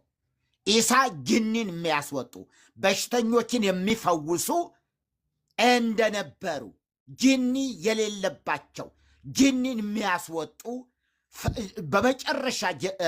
በመጨረሻም ቢሆን አላህ እንዲሁ ለፍርድ እንትን የሚላቸው እሳቸው ናቸው፣ ፈራጅ እሳቸው ናቸው ብለው ነው የሚቀበሉት። እና ምንድነው ቁርአኑ እነዚህ ቁርአንን አያውቁትም። ቁርአኑን የሚያውቅ ሰው ቁርአኑን በሚገባ ያጠና የሚያውቀው ሙስሊም ለኢየሱስ ትልቅ ስፍራ ነው ሊኖር የሚገባው። ከጭቃ እያቦካ ምን ወፎች እያደረገ ህይወት ሲዘራ የነበረ ህይወት ሰጪ የሆነ ነው። መሐመድ እንደሱ አድርጎ አያውቅም። ኢሳ ግን ይሄን ያደርግ እንደነበረ ብዙዎች ስለሚናገሩ ብዬ ነው። እሺ ወንድሞች፣ እሱ ላይ በጣም የሰፋ ነገር በኦርቶዶክሳውያንም በእኛም ወንጌላውያን አማኞችም መካከል ስላሉ እሱ ላይ በደንብ ይናገረው። የቱንም ያህል ከጭቃ ወፍ ፈጠረ ምናምን ነገር ተብሎ ቢባል ቁርአን ኢየሱስ ክርስቶስን ሲያከብር ሳይሆን ሲያቃልል ነው የምናውቀው። ምን ብሎ የፈለገ አቆለማምጦ ይጥራው፣ ኢየሱስን ፍጡር ብሎ ካለው በቃ እያከበረው አይደለም እያዋረደው ነው። እኛ አሁን እንደዛ ብሎ ስላለው ኢየሱስ ክርስቶስ ቁርአን ፍጡር ነው ብሎ ስላለው እኛ ፍጡር ነው ብለን ለምን ፍጡር ብላችሁ ትሉታላችሁ ብለን ለቅሶ አንቀመጥም። እኛ ጋር ሲመጡ ሲጀምር ቁርአን ለኢየሱስ ክርስቶስ ምስክርነት የሰጠው ዘግይቶ ከ600 ዓመት በኋላ ነው። ለኢየሱስ ክርስቶስ ለመሲሁ ፈጣሪነትና ሰውነት ምስክር መስጠት ካለበት ከክርስትናውም ቀድሞ የብሉይ ኪዳን መጽሐፍት ነው። ቶራ ነው የሚሰጠው። ቶራው ምን ይላል ስለ መሲሁ? መሲሁ ፍጡር ብቻ ነው ይላል አይልም። አወራለሁ ብሎ የሚል እስላምም ካለ አይሁዳዊም ካለ ይምጣ። መሲሁ ፍጡር ብቻ ነው ይላል አይልም። መሲሁ ሰው ብቻ አይደለም አምላክም ነው።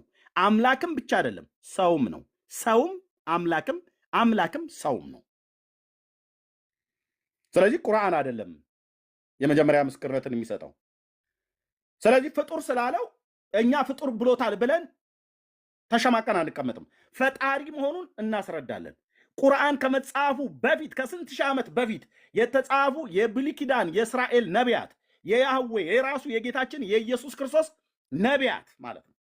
ሙሴ የኢየሱስ ክርስቶስ ነብይ ነው። ኢሳይያስ የኢየሱስ ክርስቶስ ነብይ ነው። ኢየሱስ ክርስቶስ በሰውነቱ ብቻ ለሚያውቁት አምላክ መሆኑን እናስረዳቸዋለን። የሙሴን ሕግ መጽሐፍ ጠቅሰን፣ የኢሳይያስን ጠቅሰን፣ የሚኪያስን ጠቅሰን፣ የዘካርያስን ጠቅሰን፣ የዳዊትን ጠቅሰን፣ የብሉይ ኪዳን ቅዱሳን ነቢያትን ጠቅሰን ከድንግል ሴት ይወለዳል ብለው ከብዙ ሺህ ዓመት በፊት ትንቢት የተናገሩለት የብሉይ ኪዳን ነቢያት መሲሁ ኢየሱስ ክርስቶስ እሱ ማለት አወጣጡ ከቀድሞ ጀምሮ ከዘለዓለም የሆነ ነው ይላል ሚኪያስ መጽሐፍ ምዕራፍ 5 ቁጥር 2 ላይ። ከዘላለም የሆነ ፍጡር አለ እንዴ? አለ ወይ? አለ ብሎ የሚል እስላም ካለ ይምጣና ያወራል። አይሁድም ካለ መጥቶ ያወራል። አወጣጡ ከቀድሞ ጀምሮ ከዘላለም የሆነ ነው የሚለው። ከዘላለም የሆነ ፍጡር የለም።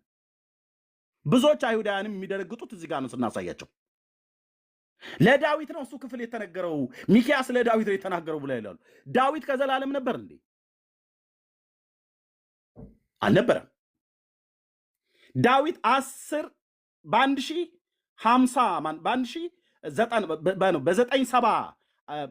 በ1010 እስከ 97 ዓመተ ምህረት ላይ ዓመተ ዓለም ላይ የነበረ ነው። ከ1010 እስከ 97 ቅድመ ልደተ ክርስቶስ በእስራኤል ላይ የነገሰ ነው። በዳዊትና በሚኪያስ መካከል የ250 ምናምን ነገር ዓመት ርቀት ነው ያለው። ስለዚህ ሚኪያስ ያን ትንቢት የተናገረው አወጣጡ ከቀድሞ ጀምሮ ከዘላለም ነው ብሎ ሲል ሞሬታዊ ሚኪያስ ያን ትንቢት የተናገረው ለዳዊት አይደለም። ዳዊት ከዘላለም አልነበረማ፣ ከዘላለም አልነበረም። ስለዚህ አወጣጡ ከቀድሞ ጀምሮ ከዘላለም የሆነ ነው ይላል። ከዘላለም ማለት ሰማያትና ምድር ሳይፈጠሩ ነበረ ማለት ነው። ሚኪያስ ነው የሚያወራው፣ ሞሬታዊ ሚኪያስ። ኤልጊቦር ተብሎ የተጠራ ፍጡር አለ እንዴ? ከእስራኤል ነገስታት ከይሁዳ ነገስታት መካከል አለ? የለም። ኤልጊቦር ማለት ኃያል አምላክ ነው እኮ ነው የሚለው። የሚወለደው ህፃን ኃያል አምላክ ኤልጊቦር ነው። ኃያል አምላክ ተብሎ የተጠራ ፍጡር የለም፣ በእስራኤልም ነገስታት በይሁዳ ነገስታት ታሪክ ውስጥም። አጭርና ግልጽ። ስለዚህ የሚወለደው ድንግሊቱ የምትወልደው ኤልጊቦር ነው። ሻራ ሻሎም ነው ይላል። የሰላም አለቃ ነው ይላል። የሰላም ሚኒስትር ነው ይላል።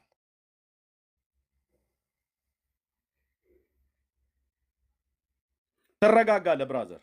እኛ ኦኬ እንዴት ፍጡር ብለው ይሉታል ምናምን ነገር ብለን ገጀራ እንትን ቦርደር ዝጉድ እንትን ምን ምሩጫ ምን ያስፈልጋል?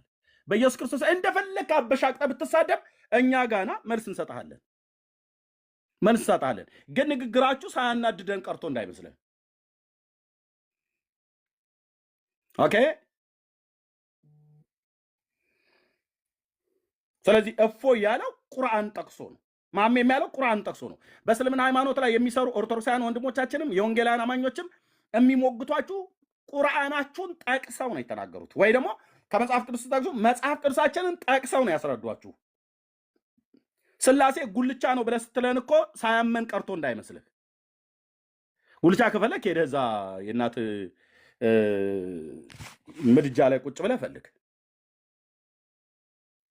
አንተ ነህ የእኛን አምላክ ስላሴን አሃዱ ስሉስ የሆነውን እግዚአብሔርን ጉልቻ ብለህ የምትጠራ እና አንተ ታዲያ እንደዚህ ብለህ ጠርተህ የአንተ ቁርአን ላይ ተጠቅሶ ሲነገርህ ዋይ ዋይ ዋይ ብለህ የምትል ከሆነ ወገቡ እንደተመታ ውሻ አትጩ ብራዘር፣ ተረጋጋ። ዋጣው ዋጣው ነው የምንልህ። ዋጣው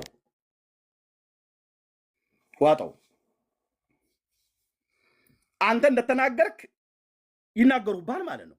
አንተ እንዳደረክ ይደረግባል ማለት ነው።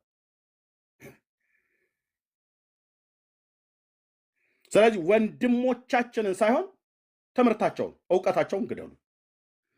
እውቀት በእውቀት ነው የሚገደለው፣ ትምህርት በትምህርት ነው የሚገደለው ማለት አንዱ አንዱን ያሸንፋል ማለት ነው። ስለዚህ ቁርአን ኢየሱስ ክርስቶስን ፍጡር ነው ብሎ የሚለው አምላካችን መድኃኒታችን ኢየሱስ ክርስቶስ ግን ፍጡር ነው አይደለም። ኦኬ አይደለም፣ ፈጣሪ ነው። ፍጡር ነው ብሎ የሚለው ሰው ነው ብላችሁ ለማለት ከሆነ ያስማማናል። ታዲያ ያልተፈጠረ ግን የተወለደ ነው፣ የተወለደ ነው። ኦኬ እሱ ግን ሰው ብቻ አይደለም፣ ሰው ብቻ አይደለም፣ አምላክ ነው ማለት ሰማያትና ምድርን በውስጡ ያሉትን ፍጥረታት ካለመኖር ወደ መኖር ያመጣ አምላክ ነው። ይሄን ደግሞ ምስክርነት መስጠት ካለበት እውነቱን ስነግራችሁ ይሄን ምስክርነት መስጠት ካለበት የእስልምና ሃይማኖት ቁርአን አይደለም ምስክርነትን የሚሰጠው። የእስልምና ሃይማኖት ከመመስረቱ ከ600 ዓመት በፊት ጌታችን በምድር ላይ ነበር በስጋ። ስለዚህ እሱ የመረጣቸው ቅዱሳት ሐዋርያት የአይን ምስክሮች አሉ። እነ ዮሐንስ ይናገሩ። ስለ ነቢዩ መሐመድ ዮሐንስ አይናገርም፣ ምክንያቱስ የእሱ ተከታይ አይደለምና። ጳውሎስ አይናገርም። ዑለማዎቹ ናቸው ነው ብላችሁም ትሏቸው አይደል? የእናንተ ተከታይ የነበሩት እነሱ ናቸው የሚናገሩት፣ ወይ ደግሞ ቁርአኑ ነው የሚናገረው የሚመሰክርለት። ስለ ኢየሱስ ክርስቶስ ካነሳህ እነ ጳውሎስ ናቸው ያዩ፣ እነ ዮሐንስ ያዩ፣ እነ ጴጥሮስ ያዩ፣ ከእሱ ጋር የበሉ የጠጡ ናቸው ምስክር መስጠት ያለባቸው። ስለዚህ ዮሐንስ ምን ብሎታል ነው መጀመሪያ። ከዮሐንስ በፊት ዮሐንስን ላቆየው፣ ዮሐንስም ጴጥሮስንም ያዕቆብንም እነ ጳውሎስንም እናቆያቸው። ስለ ኢየሱስ ክርስቶስ ከዮሐንስ አይደለም መነገር የጀመረው ብራዘር። ስለ ኢየሱስ ክርስቶስ ከጳውሎስ አይደለም ንግግር የተጀመረው። የኢየሱስ ክርስቶስ አምላክነት ከጳውሎስ አይደለም ምስክርነት መጀመሪያ የተገኘው። የብሉይ ኪዳን ቅዱሳት ነቢያት እነ ጳውሎስ ባልነበሩበት ዘመን የነበሩ ዘካርያስ ነብዩ ይጠየቅ፣ ከጳውሎስ ስንት መቶ ዓመት በፊት የነበረ ኦኬ 400 እና 500 450 ዓመት ምናምን ነገር በፊት የነበረ ሚኪያስ ይጠየቅ፣ ሞሬታዊው ሚልኪያስም ይጠየቅ፣ ኢሳይያስም ይጠየቅ። እነሱ ፍጡር ነው ብለውታል? አምላክ አይደለም ብለውታል? እነዚህ ነቢያት አላሉትም። ፍጹም ሰውም ሆኖ የሚወለድ ግን የእስራኤል አምላክ ራሱ ያህዌ ነው። እንግዲህ ደም ከፍ ይል ከሆነ እኔ ማንንም ደም ከፍ ለማድረግ አይደለም። ኢየሱስ ክርስቶስ ማለት በሲና ሕግን የሰጠ ራሱ ለእስራኤል ቤት ራሱን በደመና በእሳት የገለጠ ራሱ ለአብርሃምም ራሱን የገለጠለት ያህዌ ነው። ቀጣው እንግዲህ እውነቱ ይሄ ነው። ይህን አላምንም ብለህ ካልክ መብት ነው። እኛ ግን ይህን ብለን ስንል በመረጃ ነው የምናሳየህ። ኢየሱስ ክርስቶስ ማለት ያህዌ ነው። ያው ለአይሁዳውያን ወገኖች የምነግራቸው ማለት ነው። በፉከራ አይደለም።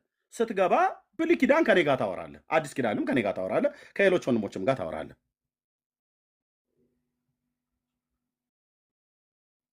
ኢማኑኤል እንዲህ ተብሎ የተጠራ ትውልድ የለም፣ ፍጡር የለም። ኢማኑኤል እግዚአብሔር ከኛ ጋር ነው እኮ ነው የተባለው። ስለዚህ ድንግሊቱ የወለደችው ማን ነው? አምላክን ነው። አምላክን በስጋ ወልደዋለች። አልወለደችውም ብላልክ ናና ግባና ሞግተን እኛና ግባና ሞግተን። የተወለደው አምላክ አይደለም ብላልክ ናና ሞግተን። ወይ ኦርቶዶክሳውያንን ወይ ወንጌላውያን አማኞች ወይ ካቶሊካውያንም ማለት ካቶሊካውያን እንኳን ብዙ አላያቸውም እዚህ ሶሻል ሚዲያው ላይ ወንጌላውያኑና ኦርቶዶክሳውያኑ ስላለን ናና እኛን ግባና ሞግተን። ድንግሊቱ የወለደችው አምላክ አይደለም ብለህ ስትል አስረጅ የሆነውን ነገር እውቀትህን አምጣ፣ እርታን። በቃ እጃችንን ባፋችን ጭነን አፍረን ተዋርደን እንግባ፣ እኛ እንሂድ።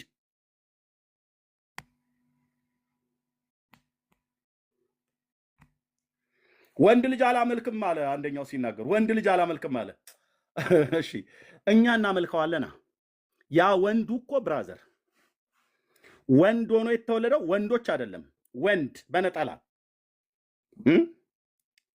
ሕፃን ተወልዶልናል ወንድ ልጅም ተሰጥቶናል ብሎ ያለው የእስላም ነቢይ አይደለም። የክርስቲያኖችም ነቢይ ተብሎ የሚጠራ አልነበረም። በመጀመሪያ አይሁዳዊው ነቢይ ነው። የእስራኤል ነቢይ የያህዌ ነቢይ ኢሳይያስ ነው የተናገረው። ሕፃን ተወልዶልናል ወንድ ልጅም ተሰጥቶናል። አንተ ባታመልከው ጉዳይ ነው፣ እኛ እናመልከዋለና። የእጆቹ ስራዎች ስለሆንን እኛ እንደፋለታለን፣ እኛ እናመልከዋለን። ክብርና ምስጋና ከአብና ከመንፈስ ቅዱስ ጋር ጌታችን መድኃኒታችን ኢየሱስ ክርስቶስ እግዚአብሔር ወልድ ለዘላለም ስሙ ይባረክ። እኛ እናመልከዋለን። ኦኬ። ወንድ ልጅ አላመልክም። ማን ነው ታዲያ የምታመልከው?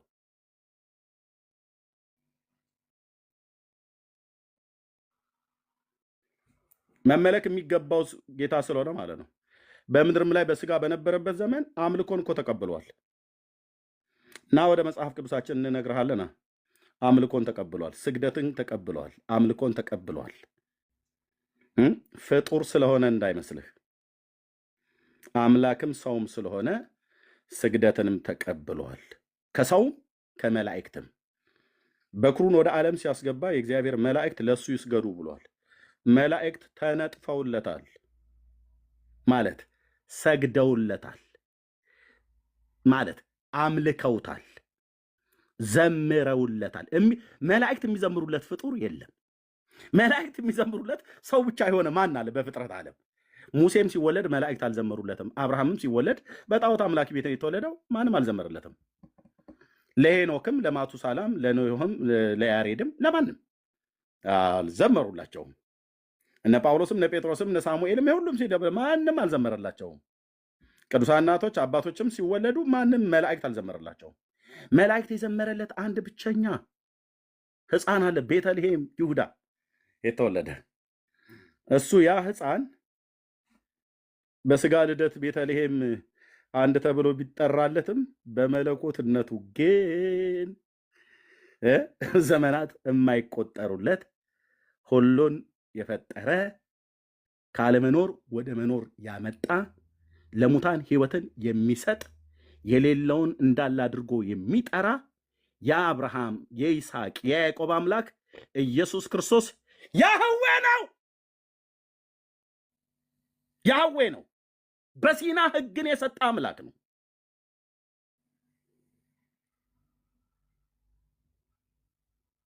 ይህንን የምናወራውን እኛ በመረጃ የብሉይ ኪዳን ቅዱሳን ነቢያት፣ የአዲስ ኪዳን ሐዋርያትን የጌታችን የኢየሱስ ክርስቶስን ትምህርት ይዘን ማለት ነው። በማስረጃ ማለት ነው።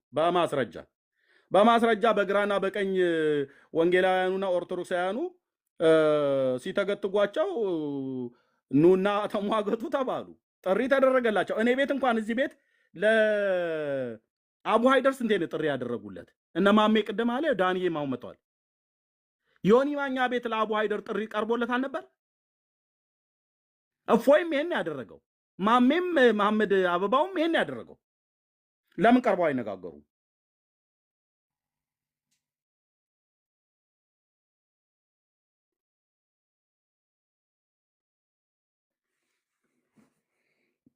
ስለዚህ ወንድሞቻችንን ሳይሆን ትምህርታቸውን በትምህርት እውቀታቸውን በእውቀት ግደሉ ብለን እንላለን። ከነሱስ ላይ እጆቻችሁን አንሱ። አንድ ወጠብሻ ጎረምሳ ወጥቶ ስለተናገረ የሚፈራ ትውልድ የለም።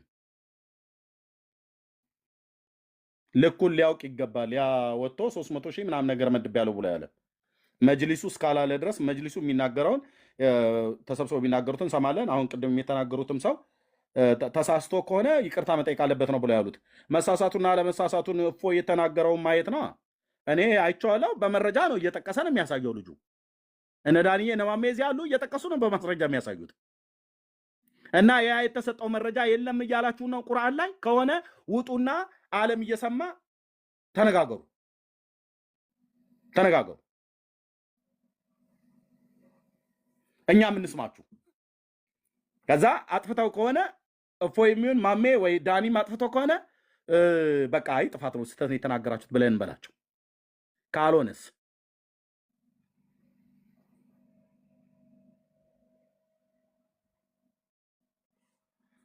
በተጻፈ ጽሁፍ ላይ የትኛውን ቦታ ላይ የተጻፈን ጽሁፍ ይዘህ የምትናገር ከሆነ ጴንጤ ጽፎት ከሆነ ጴንጤ ይፈርበት፣ መመለስ ካለበት መመለስ አለበት። ጽፎ ከሆነ ለትውልድ ጽፎ አሳትሞ ከሆነ በቃ መጽሐፉን ብቻ ሳይ፣ በእውቀት ተናገር፣ በእውቀት እርታ። ከዛ ውጭ ግን አንድ ነገር እንድታውቁ የምፈልገው ነገር ቢኖር የወንጌል አማኞች የሆናችሁም ወንድሞች ኦኬ፣ መሐመድ አበባውን ይሁን ዳኒንም ይሁን ወይ ማሜን በእስልምና ሃይማኖት ላይ የሚሰሩትን የዋድም ይሁን ወይ ደግሞ ሰንበዲ ወይ ደግሞ እፎይን መንካት ማለት የክርስትናን አስተምሮት ድንበር ጥሰው ጌታችንን ልጃገረድ ደፈረ ብለው እንዲህ አይነት የተዝረከረከ አምላክና ጌታ የለንም እኛ። እንዲህ አይነት ቆሻሻ ቦታ የተገኘ አምላክ የለንም እኛ። አንተ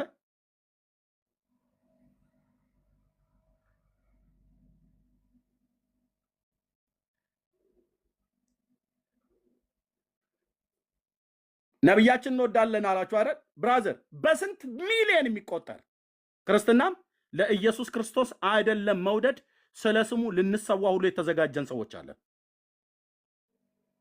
አንተ ልክ ወደዋለሁ ብለን የምትለዋል የወደደንን ጌታ እስከ መስቀል ሞት የሞተልንን ጌታ እኛም እንወደዋለን። ከዚህ ይልቅ የእስልምና ሃይማኖት ተከታይ የሆናችሁ ወገኖቻችን ኑ በክርስቶስ ኢየሱስ እመኑና ከዘላለም ጥፋት ዳኑ። እርሱ የዘላለም አምላክ ነው። እኛን ለማዳን ሰው ሆኖ ከዳዊት ቤት ከአብርሃም ዘር በስጋ ከድንግሊቱ ተወልዷል። አምላክም ሰውም ነው። በእርሱ የሚያምን ሁሉ የዘላለም ሕይወት እንዲኖረው እግዚአብሔር ልጁን ወደዚህ ዓለም ልኮታል። ስለ በደል፣ ስለ ኃጢአታችን፣ ስለ ዓለም ሁሉ ቤዛ ሆኖ በመስቀል ላይ የሞተው ጌታችን መድኃኒታችን ኢየሱስ ክርስቶስ ነው። አምላክ ሰው ነው የሞተው።